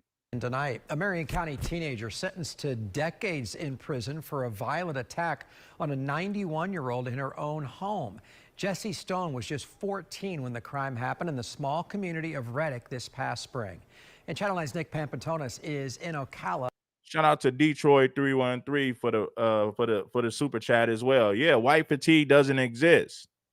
Meanwhile, the real Jim Jones and his coach. Shout out to Detroit 313. Show some love to the show. I'm going to shut up and let it play. A Marion County teenager sentenced to decades in prison for a violent attack on a 91-year-old in her own home. Jessie Stone was just 14 when the crime happened in the small community of Reddick this past spring. And Channel 9's Nick Pampantonis is in Ocala. Stone did not react when the judge gave prosecutors almost everything they wanted here. Nick? Yeah, and I actually just got a text message from a member of the victim's family. They were not in court today, but they said they wish that he had gotten more than the 25 years the judge sentenced him to. I'm just going to quote here, "I do not believe someone that does what he did can be rehabilitated." I hear it in his voice. He really, even now, he worries about her. Jessie Stone's grandmother said the now 15-year-old has an unbelievable amount of remorse for what he did last June, when Stone broke into his 91-year-old neighbor's house, beat her, held her down with a pillow, and sexually assaulted her. He was 14 years old when this event happened. He had absolutely no prior criminal history on his score sheet whatsoever. His brain was nowhere near fully developed when this incident happened and is still probably 10 years off from that. The pleas for mercy having no effect on the judge who sentenced him to 25 years in prison. Mr. Stone, this is unfortunate for you, for the victim, for both of your families. I said, what is going on? Why are you behaving like this? I don't get it. And he says, why does my mother hate me so much? That's what came out. So then I realized he's in pain. The grandmother saying he was abandoned by his father, who also introduced him to pornography at a young age. Prosecutors say he went to the woman's house seeking an escape and lost control of himself. The judge said the woman was lucky to be alive. The teenager whispering to himself before the sentence and showing no emotion when he learned of his new reality. That was a much longer sentence than you were asking for. Do you have any comment on it? No, I don't. Thank you. I did not get. So there you go. Listen, I got more. I haven't even showed you guys half of these stories. So yeah, man, this is not even half of them. The FBI is accusing a Wisconsin teen of murdering his parents as part of an extremist plot. Authorities allege he was planning to assassinate the president in an effort to bring down the U.S. government. Here's ABC's Dave Packer with the details. Wisconsin teen Nikita Kasap is currently being held on a $1 million bond. The 17-year-old is accused of murdering his mother and stepfather inside their Waukesha home. I'm going to get you, Mom. I'm sick of you guys. Teen accused this dude unalived his own parents. What about white fatigue? White people, listen, these white people are unaliving children at Catholic schools. They're shooting up churches. They're burning down churches. They're unaliving police officers. They're attacking innocent people. And it's mighty funny that nobody has white fatigue. Nobody has white fatigue, though. The hypocrisy, the double standards. Alleged he was planning to assassinate the president in an effort to bring down the U.S. government. Here's ABC's Dave Packer with the details. Wisconsin teen. He said he wanted to unalive Donald Trump. Now, every time somebody wants to unalive the president, it's usually a white guy, 10 times out of 10. His parents as part of an extremist plot. Authorities allege he was planning to assassinate the president in an effort to bring down the U.S. government. Here's ABC's Dave Packer with the details. Wisconsin teen Nikita Kasap is currently being held on a $1 million bond. The 17-year-old is accused of murdering his mother and stepfather inside their Waukesha home back in February and stealing their car and leaving with the family dog. The Waukesha County Sheriff's Department says they found the bodies of 51-year-old Donald Mayer and 35-year-old Tatiana Kasap on March 1st during a welfare. The body was appeared to have been deceased for some time, was unable to definitively identify who it was. Law enforcement eventually arresting Kasap during a traffic stop in Kansas 2 weeks later, saying they found a handgun, pried open safe, jewelry, and $14,000 cash inside the vehicle, as well as documents on his phone calling for the assassination of the President of the United States in order to foment a political revolution. Officials go on to claim Kasap killed his parents as part of an effort to obtain the financial means and autonomy necessary to carry out his plan. According to federal documents filed in court, Kasap shared the views of an extremist neo-Nazi group. The FBI describes the group as a satanic cult. See, what did I tell you? I said these white guys are connected to white supremacist groups. People think I just be talking like I don't know what I'm talking about. Of course he's connected to a white supremacist group. He was radicalized by white supremacists. He was indoctrinated to become a white supremacist. This is why he unalived his parents. He's sick. The man is demonic. He's possessed by Satan. Listen. United States in order to foment a political cash in vehicle, as well as documents on his phone calling for the assassination of the President of the United States in order to foment a political revolution. Officials go on to claim Kasap killed his parents as part of an effort to obtain the financial means and autonomy necessary to carry out his plan. According to federal documents filed in court, Kasap shared the views of an extremist neo-Nazi group. The FBI describes the group as a satanic cult whose goal it is to incite chaos and violence. Kasap is facing 9 felony charges, including 2 counts of first-degree intentional homicide, but prosecutors hinted there could be more charges. He has not entered a plea. His next court appearance is set for May 7th. Dave Packer, ABC News, New York. You see? Parul University के place. You see, I've been showing you guys, man. I had the receipts. We're not just making this stuff up. So yes, this is white fatigue on a whole nother level. Good morning. Well, police say that they have linked 5 cases to this suspect. He was arrested after landing at O'Hare Airport last Friday. He made his first court appearance Monday afternoon. These women survived something that was horrible and terrible.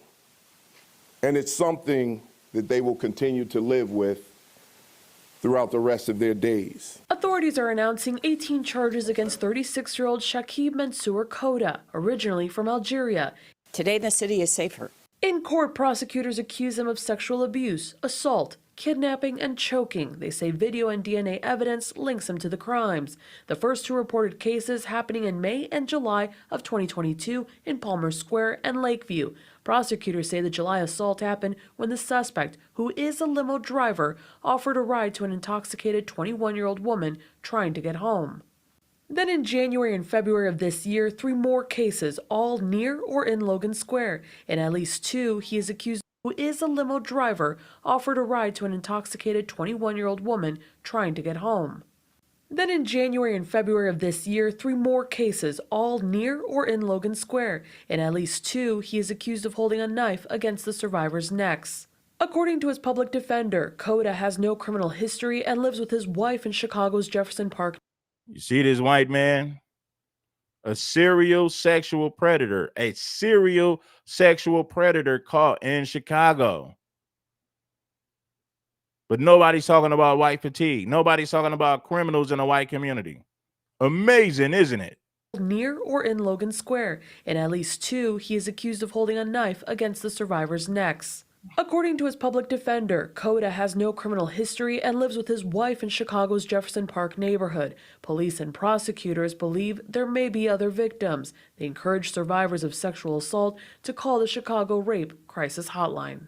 This man was a violent serial predator who literally went out hunting for his victims.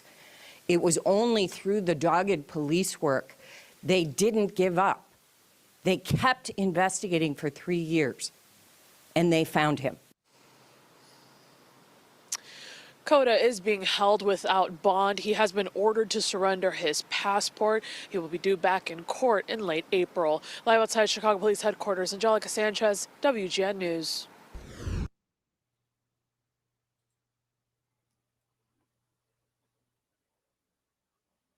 So you guys see everything that I'm showing y'all, right?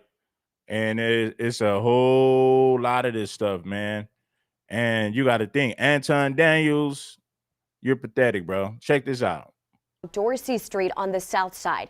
News 4 got a hold of several police reports today. New developments.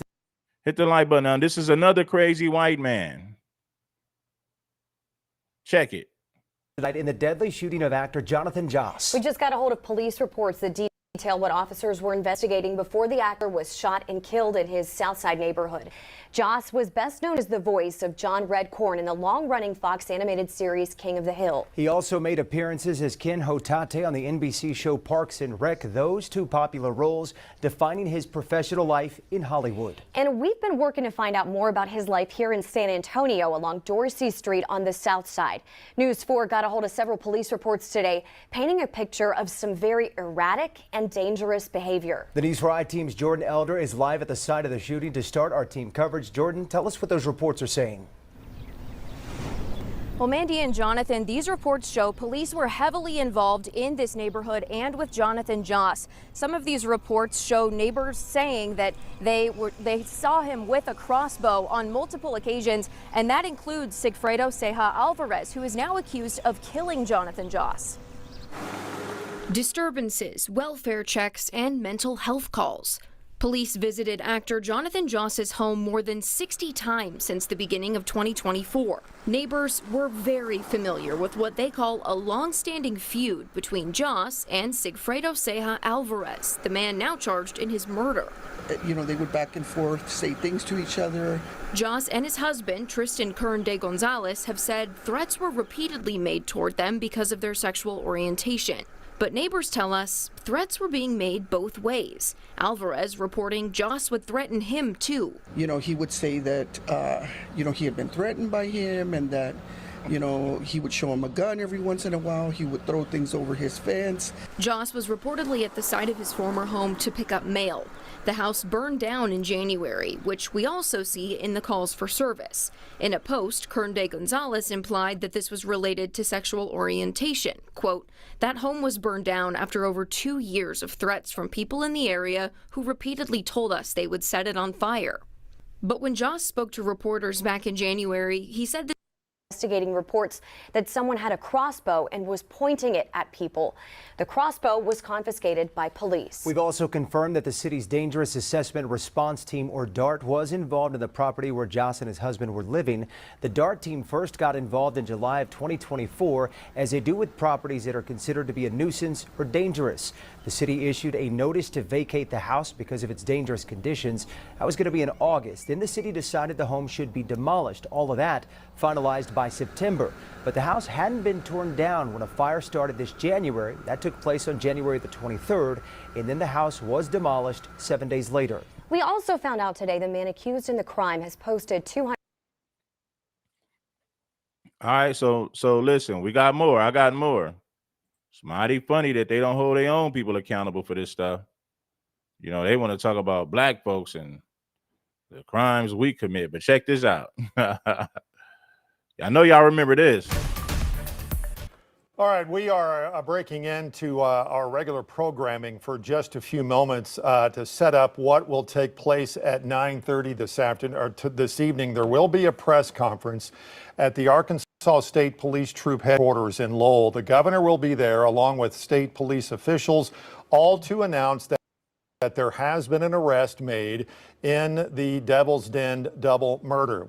If we have a picture, we could maybe try to show that, or we can just real quickly read the press conference. There's This dude looks demonic. This dude was possessed by Satan. Look at this dude. And come to think, man, this dude was a school teacher. He was a school teacher, and he unalived a couple. There's the picture. His name is James McCann. He is 28 years old. He's from Springdale. He was arrested in connection with the double homicide that took place on Saturday at Devil's Den State Park. He was arrested and taken into custody at a Springdale business just before 5 o'clock. Yes, and so as we know, this happened on Saturday at Devil's Den. There's been a manhunt going on up until this point, and now this is the information we're learning right now from Arkansas State Police that this person has been arrested. Now, Governor Sanders released a statement about this. She said no news can heal the enormous harm done to the Brink family in last weekend's crime, but this announcement is a comfort and reassurance for our state. She says she's so proud of all the law enforcement that has helped bring this arrest to happen, and I'm sure we'll hear more from her, obviously, at that press conference. He unalived this couple right there, that crazy white dude. He's going to be there along with the state police colonel, who is going to be there as well. And who you're looking at there now, of course, are the victims of this double homicide. 43-year-old Clinton Brink and then 41-year-old Kristen Brink. They were fatally attacked while they were hiking with her two young children on a trail there at Devil's Den late Saturday afternoon, or middle part of Saturday afternoon. The girls, who were 7 and 9, were not injured. We'll have much more about that as well too. But just to set this up, see, now you know that these guys are clearly pushing an agenda. How come Anton Daniels never talks about white fatigue? Officer Tatum won't talk about white fatigue. Jesse Lee Peterson won't talk about these violent white criminals. The Hodge twins won't talk about these violent white criminals. Nick Fuentes won't talk about these violent white criminals. These people are hypocrites. They talk about black criminals all day, but ignore the criminals in their own community. Listen, I can make a whole channel dedicated to white criminals and white fatigue, and trust me, I would never run out of content. So what does that tell you? There is going to be a news conference, and of course, we'll carry it live right here on 5 News, also on our website at 5newsonline. I got another one now. Another white guy shot up a school in Florida, right? Now, this is in Florida. Check this out. To local and federal investigators, this is the face of a would-be mass killer. But investigators foiled the plan before the suspect, Damian Allen, could use any of the 8. So I guess, hold on, check it out. Now, I don't know if he was getting ready to do it or he did it, but check this out. Federal investigators, this is the face of a would-be mass killer. But investigators foiled the plan before the suspect, Damian Allen, could use any of the 18 guns and 12,000 rounds of ammunition detectives reported finding at his home outside West Palm Beach, Now, look at all this ammunition this dude had. It baffles me, to be honest. But this is a dangerous individual. Can you imagine the damage he would have done with 12,000 rounds of ammunition? Allen's arrest stemming from the case of the deadly mass shooting at the Abundant Life Christian School in Madison last December. Searching the phone of school shooter Natalie Rupnow, investigators discovered communication between her and Allen on social media in recent years, discussing plans to carry out mutual mass shootings. In one exchange, Allen telling Rupnow, "We go down together." "Correct," Rupnow replied, adding, "I love you." Allen's response, "I love you more." Documents obtained by 12 News also reveal the two shared another affection, a love for other mass shooters, calling one an ultimate saint.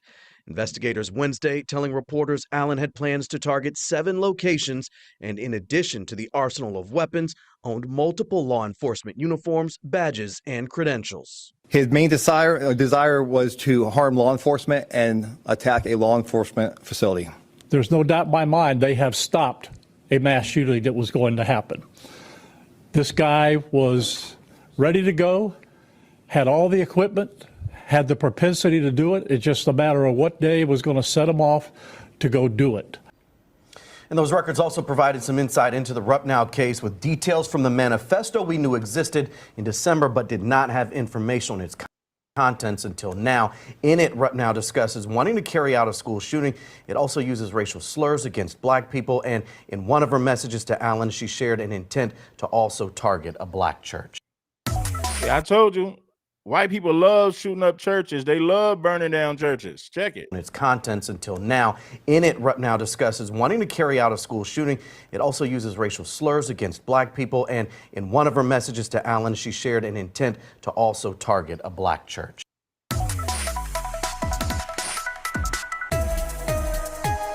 Wow, that's crazy. That is crazy. To the mother loving Z. You know? Man, listen, homie, there's no short. Listen, homie, I got endless content. Check it. Now, this the scene just moments ago in Harrisburg as the man. Now look at this crazy white dude right here. Crazy white dude, right? And the big story on Action News tonight is breaking right now. This the scene just moments ago in Harrisburg as the man accused of setting fire to the Pennsylvania governor's mansion over the weekend walked inside to face a judge. 38-year-old Cody Balmer arraigned tonight on several charges, including attempted murder and terrorism. Now, investigators say Balmer admitted to breaking into the governor's residence early Sunday morning, intent on harming Josh Shapiro.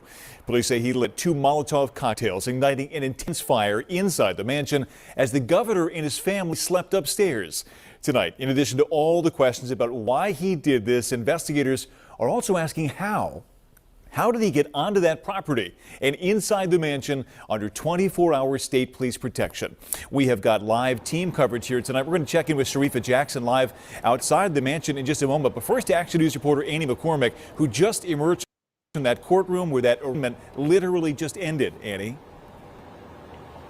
Yeah, and Brian, the preliminary arraignment before District Justice Dale Klein just wrapped up, where she denied 38-year-old Cody Balmer bail. She asked him a series of questions. That is protocol that they do when they're deciding whether or not they will receive bail, asking him about his life, if he worked anywhere, if what he did for a living. He said that he was a welder. Make sure that you guys bless the like button. Let's get some people to bless the Cash App, man. If you haven't blessed the Cash App and you're loving the content, make sure that you do so for sure. It's Red Supreme. Tap in for the game. It's beautiful, man. They also asked if he had any history of substance abuse or alcohol abuse. He said that he did not. She also asked him about his mental health issues, to which he said that he did not have those issues. However, he did acknowledge that other people were talking about that he did have those issues. He's about to emerge from here with state police, where he will then be taken to the Camp Hill Correctional Facility, which is about 20-minute drive from here. But at this point, the judge did make the decision to not provide him with bail. Of course, the charges he's facing are very serious, including criminal attempted homicide, terrorism charges, also arson charges as well. Additionally, she did mention towards the end of the preliminary hearing that even though he did turn himself in, that she still was making the decision to withhold bail. So he should be out of here momentarily. Again, like I said, then he will head to the Camp Hill Correctional Facility, and then from there he will continue through the courts through this process. But those are the charges that he's facing right now, those serious charges. Again, he is about to walk out any moment here with state police to head to that correctional facility. That's the latest here from Harrisburg. Annie McCormick, Channel 6, Action News. Yeah, and we could see him stick out his tongue at the camera numerous times as he walked inside that building. Annie, thank you so much. Not too far from where you're standing. We're going to check in now with Action News reporter Sharifa Jackson, live outside the governor's mansion, where, of course, all this played out the other night. Sharifa, this was a really alarming incident. It is, Brian, and this is the fence he had to jump to gain access to that residence. What we know right now is law enforcement, they're reviewing a Facebook profile that they believe belongs to Balmer. That's where they say he showed disdain for not only President Donald Trump, but former President Joe Biden. We know that more charges are possible. 38-year-old Cody Balmer turned himself into Pennsylvania State Police Sunday. See, I told you how these white men always make threats to unalive the president. He wanted to unalive Joe Biden. He wants to unalive Donald Trump. These white men are crazy. They're possessed by Satan. Excuse me. They're crazy and they're possessed by Satan. But no videos about white fatigue, huh? Blame crime on blacks in America while ignoring the violent white criminals in their own community. Ignore the violent white criminals in this country. The hypocrisy is real. Look at this fool. Alarming incident. It is, Brian, and this is the fence he had to jump to gain access to that residence. What we know right now is law enforcement, they're reviewing a Facebook profile that they believe belongs to Balmer. That's where they say he showed disdain for not only President Donald Trump, but former President Joe Biden. We know that more charges are possible.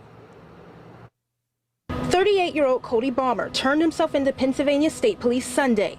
According to an affidavit, Balmer told investigators he hated Governor Josh Shapiro, and if he encountered him in the home, he would have beaten him with his hammer. He brought a hammer. I mean, the hammer he brought, look, he brought all the tools he needed to carry this out. We are proceeding under the basis that this was an intentional, this was an attempt to kill. The governor spoke about the incident Sunday afternoon. Lori and I are overwhelmed by the prayers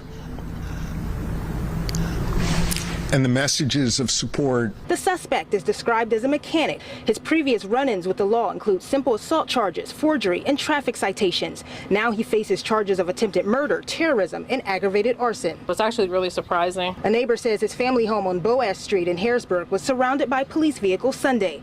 She asked that we hide her identity, but said she actually encountered Bomber that day. It was, hey, I'm going away for a long time. The authorities, they're still investigating his exact motive and whether this will be considered a possible hate crime. We're live in Harrisburg. Sharifa Jackson, Channel 6, Action News. Brian. Okay, Sharifa, thank you so much. And you can get Man, this is crazy. I got more. I got more. Oh, man. Look at this. Tonight, the man accused of setting fire to Pennsylvania Governor Josh Shapiro's Harrisburg mansion is behind bars, denied bail while facing charges of attempted homicide, arson, and terrorism. This is the 10 o'clock news. I'm Sheba Russell. I'm Jennifer Lee. Tonight, we are learning new details about what investigators say 38-year-old Cody Bomber planned to do during yesterday's early morning attack. Court documents say Bomber told police he planned to beat Governor Shapiro with a small sledgehammer if he encountered him. Bomber in court today denying claims from his family he suffered from mental illness. He also told police he was harboring Oh my God. You notice they always say he suffered from mental illness. Every time white men commit violent crimes, he's a mental health patient. He suffers from mental illness. Deny mental illness. No. We're going to hold him accountable. No, he was not mentally challenged. He was in his right mind. This man was possessed. We're not going to use mental illness as an excuse for these violent crimes. No, we are not. We're not going to play those games. He's guilty as charged. Can't blame it on mental health. Can't blame it on mental health issues. No. Governor Shapiro. The fire was set just hours after the governor, his wife, their four. Shout out to D. Markham. Shout out to D. Markham for the Cash App. I appreciate you, my brother, for the Cash App. Children and another family had celebrated the first night of the Jewish holiday of Passover. And Steve, investigators say this was a clearly planned attack.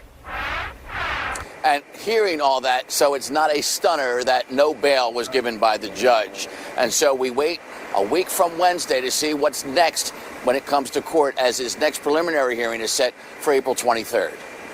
Why did you do that? 38-year-old Cody Bomber just stuck out his tongue, but didn't say anything to reporters coming into or coming out of court. What was it about Shapiro you don't like? He was arraigned on attempted murder, terrorism, aggravated arson, and many more felony charges in the fire at the governor's residence that law enforcement says Bomber admitted to setting after his arrest.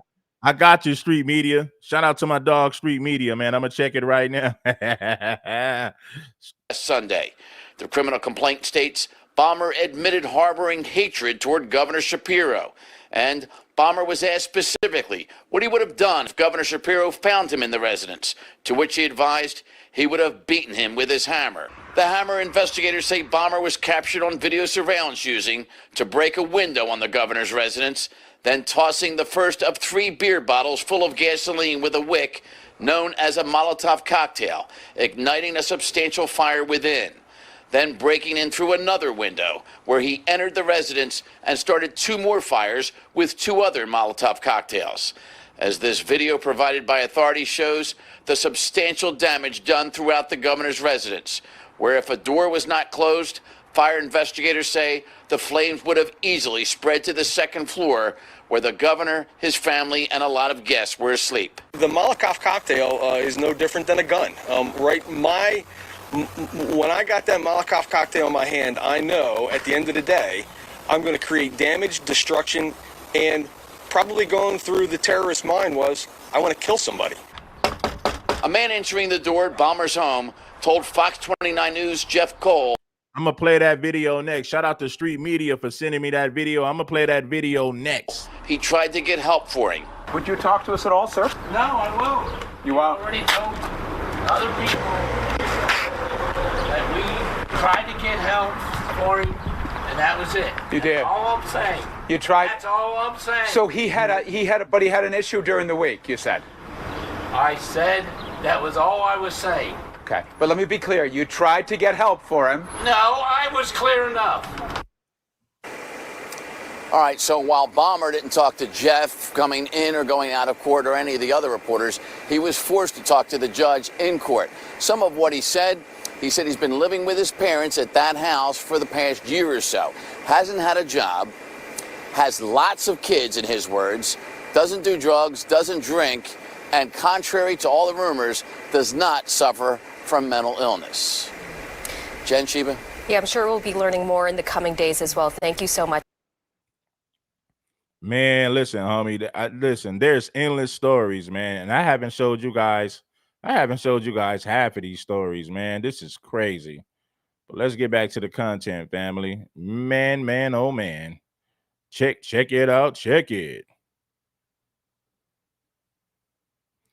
Nah, I ain't gonna show that one. They got some graphic content in there.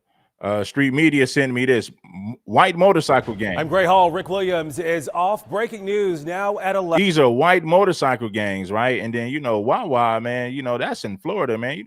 I know about the Wawa gas stations in Florida, man. I used to go up there and get me some snacks.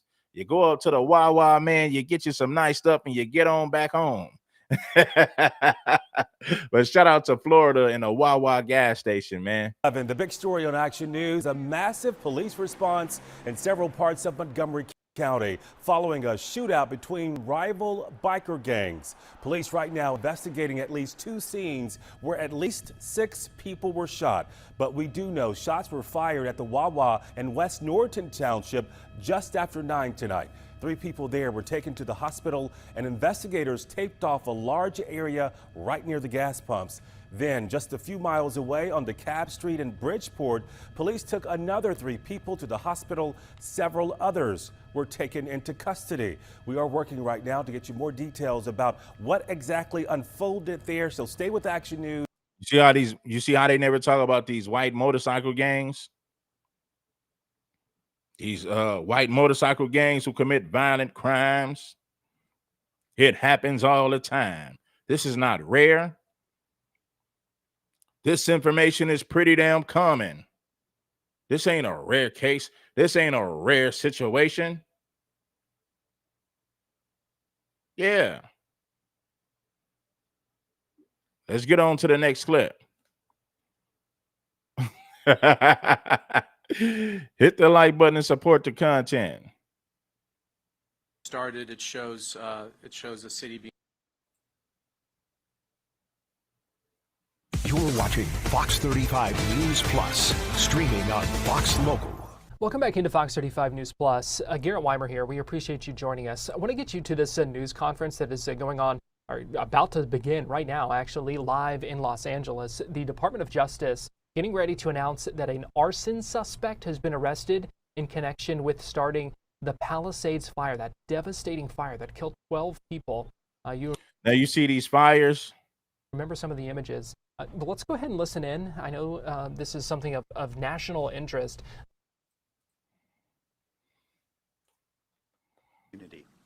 After more than 8 months of tireless, meticulous work, I stand here with our partners, proud to announce an arrest in connection to the devastating Palisade fires that claimed lives, destroyed homes, and shook this community to its core. Jonathan Rindernesh, age 29, residing in Melbourne, Florida, was taken into federal custody by ATF special agents, a Los Angeles City Fire Department investigator, and a Los Angeles police detective. This partnership and arrest is significant.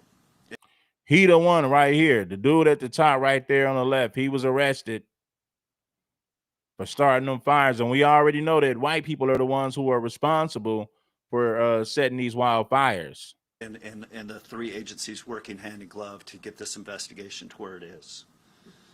Rinderneck, as the U.S. Attorney.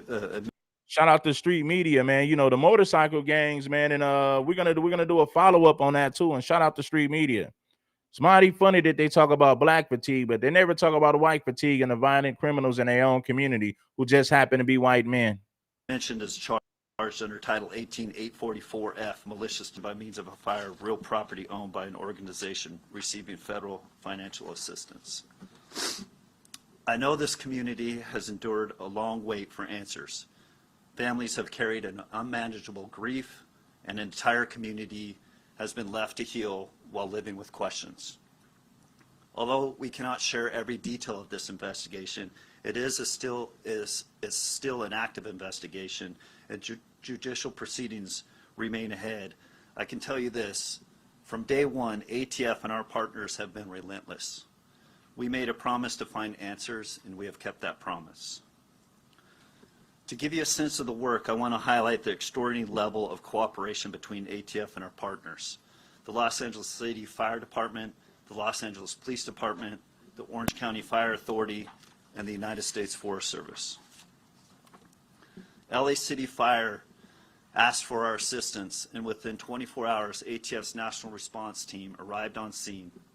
The NRT, ATF's NRT, is an elite team comprised of certified fire investigators, electrical and fire protection engineers, chemists, accelerant detection canine teams, and other experts. We arrived within 24 hours and got to work with our partners. We processed hundreds of acres of damaged fire, examining every inch for the smallest clue.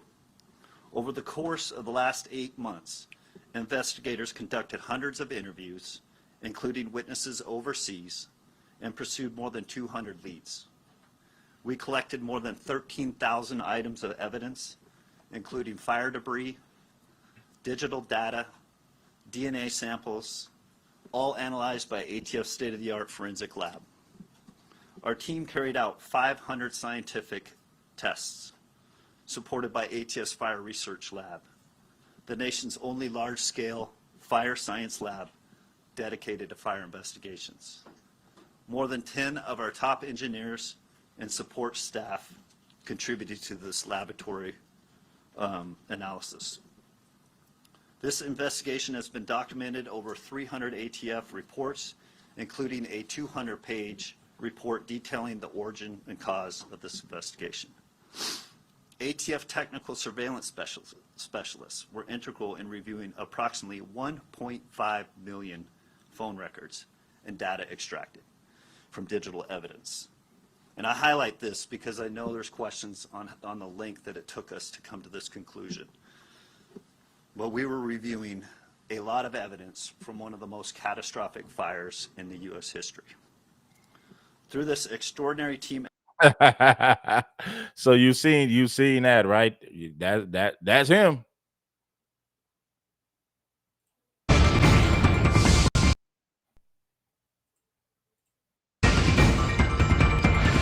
Good morning and welcome to the KTLA 5 Morning News at 11 a.m. I'm Glenn Walker. And I'm Lou Parker. We begin with breaking news. A 29-year-old man has... Well, the reason why people sell out is because guess what? These sellouts make way more money than me. They get way more views than I get, and they got way more people who support them financially. So a lot of people sell out for the money, unfortunately, right? I could easily make more money if I decided to do that, but it's not in my character to do that. That's why I tell my people, hey, man, support these shows. I'm not being greedy. I'm not being unreasonable. What I'm saying is this.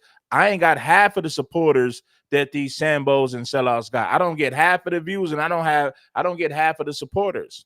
But yet I still talk about what's important. Why? Because Red Supreme is true to the game.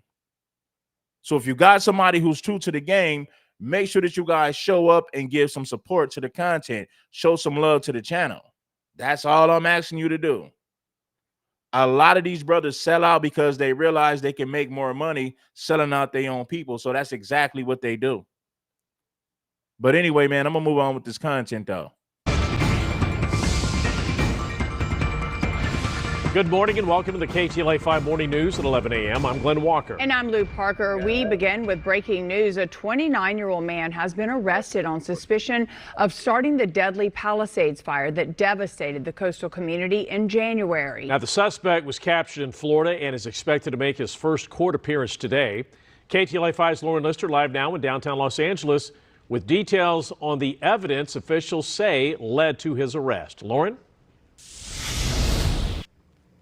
And Lou, that major new development An arrest coming and charge of an arson suspect accused of starting the deadly Palisades fire that ignited January 7th, killing 12 people and leveling 6,800 structures. Take a look at this. Here is the man that authorities have just revealed is behind bars in connection with all of this. 29-year-old Jonathan Rinderknecht is the arson suspect. They arrested him in Florida, where they say he's been living more recently, and they allege he started the January 1st Lockman fire in the Pacific Palisades, which the ATF is now confirming reignited to become the Palisades fire January 7th, a holdover fire. They are calling it. More on that in a moment, but first the allegations against Rinderknecht. Federal law enforcement officials allege he was an Uber driver.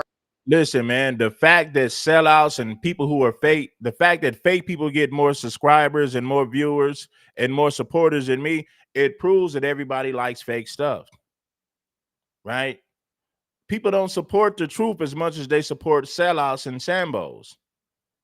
I don't get half of the views these sellouts get. I don't get half of the support that these Sambos get. And I still ain't flip. I still talk about what's real, regardless of the fact that we don't get the support that we deserve over here. And I still do it. So what does that tell you? Support the real. The truth is a bitter pill. Damn. I'm convinced that people just don't like realness. You can make way more money being fake. You can make way more money being a sellout. If you don't believe me, just pay attention to the brothers who are sellouts. Pay attention to the black conservatives and look at the support they get. Look at the views they get. So that proves everything that I'm saying, that people don't like realness. People like fake stuff. People love sellouts. People love Sambos. That's the unfortunate reality. But I'm going to get back to the content, baby. I'm going to continue to push on. I see things for what they are. I've studied this for too long to not know what I'm talking about.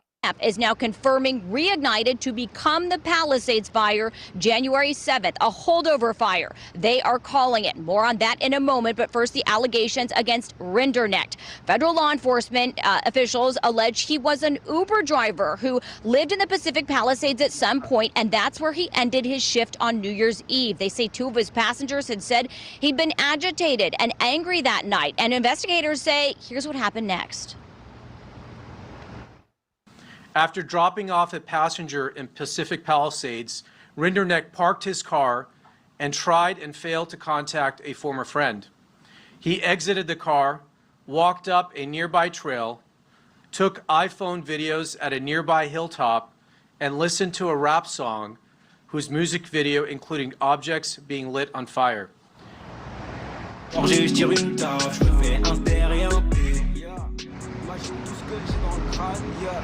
That is the rap song. It's in French. They say the defendant had listened to the song and watched the video repeatedly in the days leading up to the Lockman fire. They also say digital evidence shows the defendant used ChatGPT to create this dystopian painting showing a burning forest and a crowd fleeing from it. This was a few months before the fire started.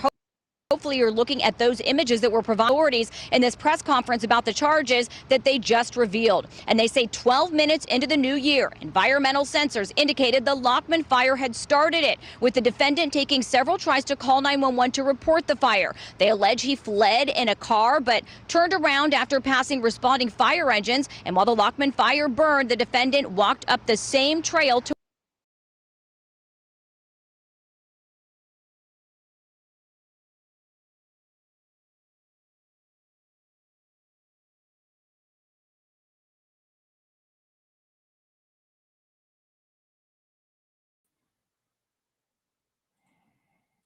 statements to law enforcement and behavior during the Lockman fire all support the charges that they have filed. And although the Lockman fire was put out by LA City Fire on January 1st, after an 8-month investigation, the ATF says they determined days later remnants became the Palisades fire when heavy winds caused the underground smoldering to surface and spread.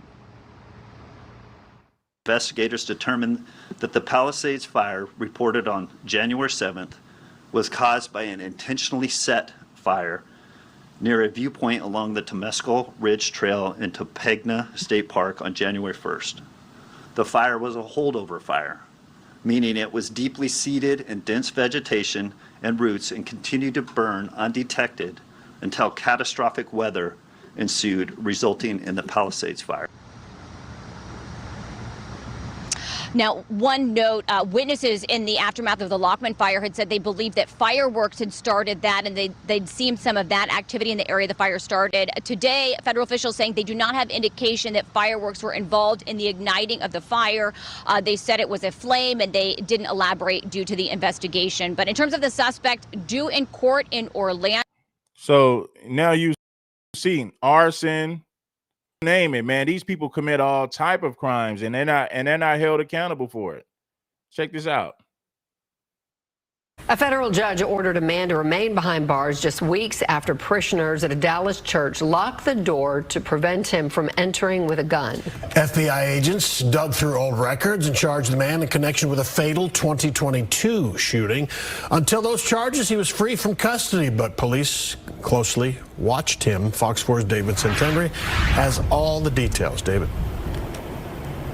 Yeah, police records reveal that the gunman regularly attended the church that he tried to walk into, allegedly with that tactical rifle. In newly obtained police and court records, officials say Russell Allen Ragsdale Jr. stood from his front row seat at St. Augustine Catholic Church in Dallas's Pleasant Grove neighborhood on November 2nd and approached the priest, embraced him, and kissed him on both cheeks before giving the priest a note reading, "May peace be with you." Then Ragsdale allegedly went to his car, put on a black and white poncho, and grabbed a tactical. Gunman regularly attended the church that he tried to walk into, allegedly with that tactical rifle. In newly obtained police and court records, officials say Russell Allen Ragsdale Jr. stood from his front row seat at St. Augustine Catholic Church in Dallas's Pleasant Grove neighborhood on November 2nd and approached the priest, embraced him, and kissed him on both cheeks before giving the priest a note reading, "May peace be with you." Then Ragsdale allegedly went to his car, put on a black and white poncho, and grabbed a tactical rifle.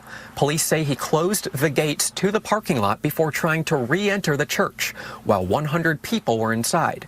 Parishioners, however, locked the doors to keep him from getting in, and a man outside convinced Ragsdale to put the rifle on the ground until police arrived. According to Dallas police records obtained by Fox 4, the man who talked Ragsdale into dropping the weapon believes he may have wanted to shoot people at the church. Ragsdale's girlfriend told police he was drunk and having emotional issues.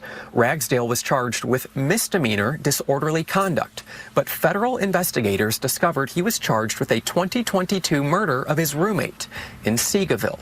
That murder charge was dismissed, as Ragsdale claimed the shooting was self-defense. At the time, Seagoville police seized a pistol, shotgun, and rifle. Now, federal investigators examining his phone say there's evidence of a history of drug use dating back to 2021, as well as evidence of Ragsdale purchasing and using hallucinogenic mushrooms in the hours before the fatal 2022 shooting. For that, he's charged with felony possession of a firearm by an unlawful user of a controlled substance.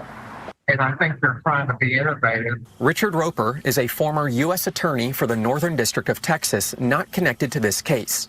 Roper believes it's clear that federal prosecutors view Ragsdale as a threat and are getting creative in coming up with a charge to try to bring Ragsdale to justice for what they think is a legitimate crime. If convicted, Ragsdale faces up to 15 years in a federal prison. Now, according to the federal complaint that we obtained, Dallas police officers have been conducting surveillance on Ragsdale throughout the past month, just monitoring him, different places that he's going. I did have an opportunity to speak with Ragsdale's mother just about an hour ago. She contacted me after I had reached out to their family. She's saying that she believes this is all a misunderstanding. She does not believe that her son wanted to cause any sort of harm to anyone, and that he has the full support of her family. So listen, man, this was a show, man, about white fatigue. You know, we're showing everybody that white people commit a lot of violent crimes, but it's mighty funny that white people never hold their own people accountable for the violent crimes they commit. And they're hypocrites. That's why. So listen, man, if you guys want more content like this, shout out to Lim Hendricks for blessing that Cash App. I appreciate you, Brody. Shout out to the family. Shout out to everybody for rocking with us in a major way. Listen, you guys, hit the like button. It ain't nothing.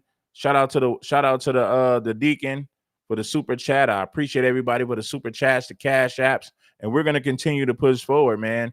Hey, man, we've been here for 2 hours. I'm gonna shut the show down. And you guys already know what it is. It's Red Supreme. Make sure that you guys support the game. I got to get up out of here, y'all. Peace. I appreciate everybody for showing up. Guess what? This whole week, we're gonna talk about white fatigue and white criminals, right? And we're gonna show you that white people commit a lot of violent crimes, but it's swept underneath the rug, and they don't talk about it. Shout out to the deacon.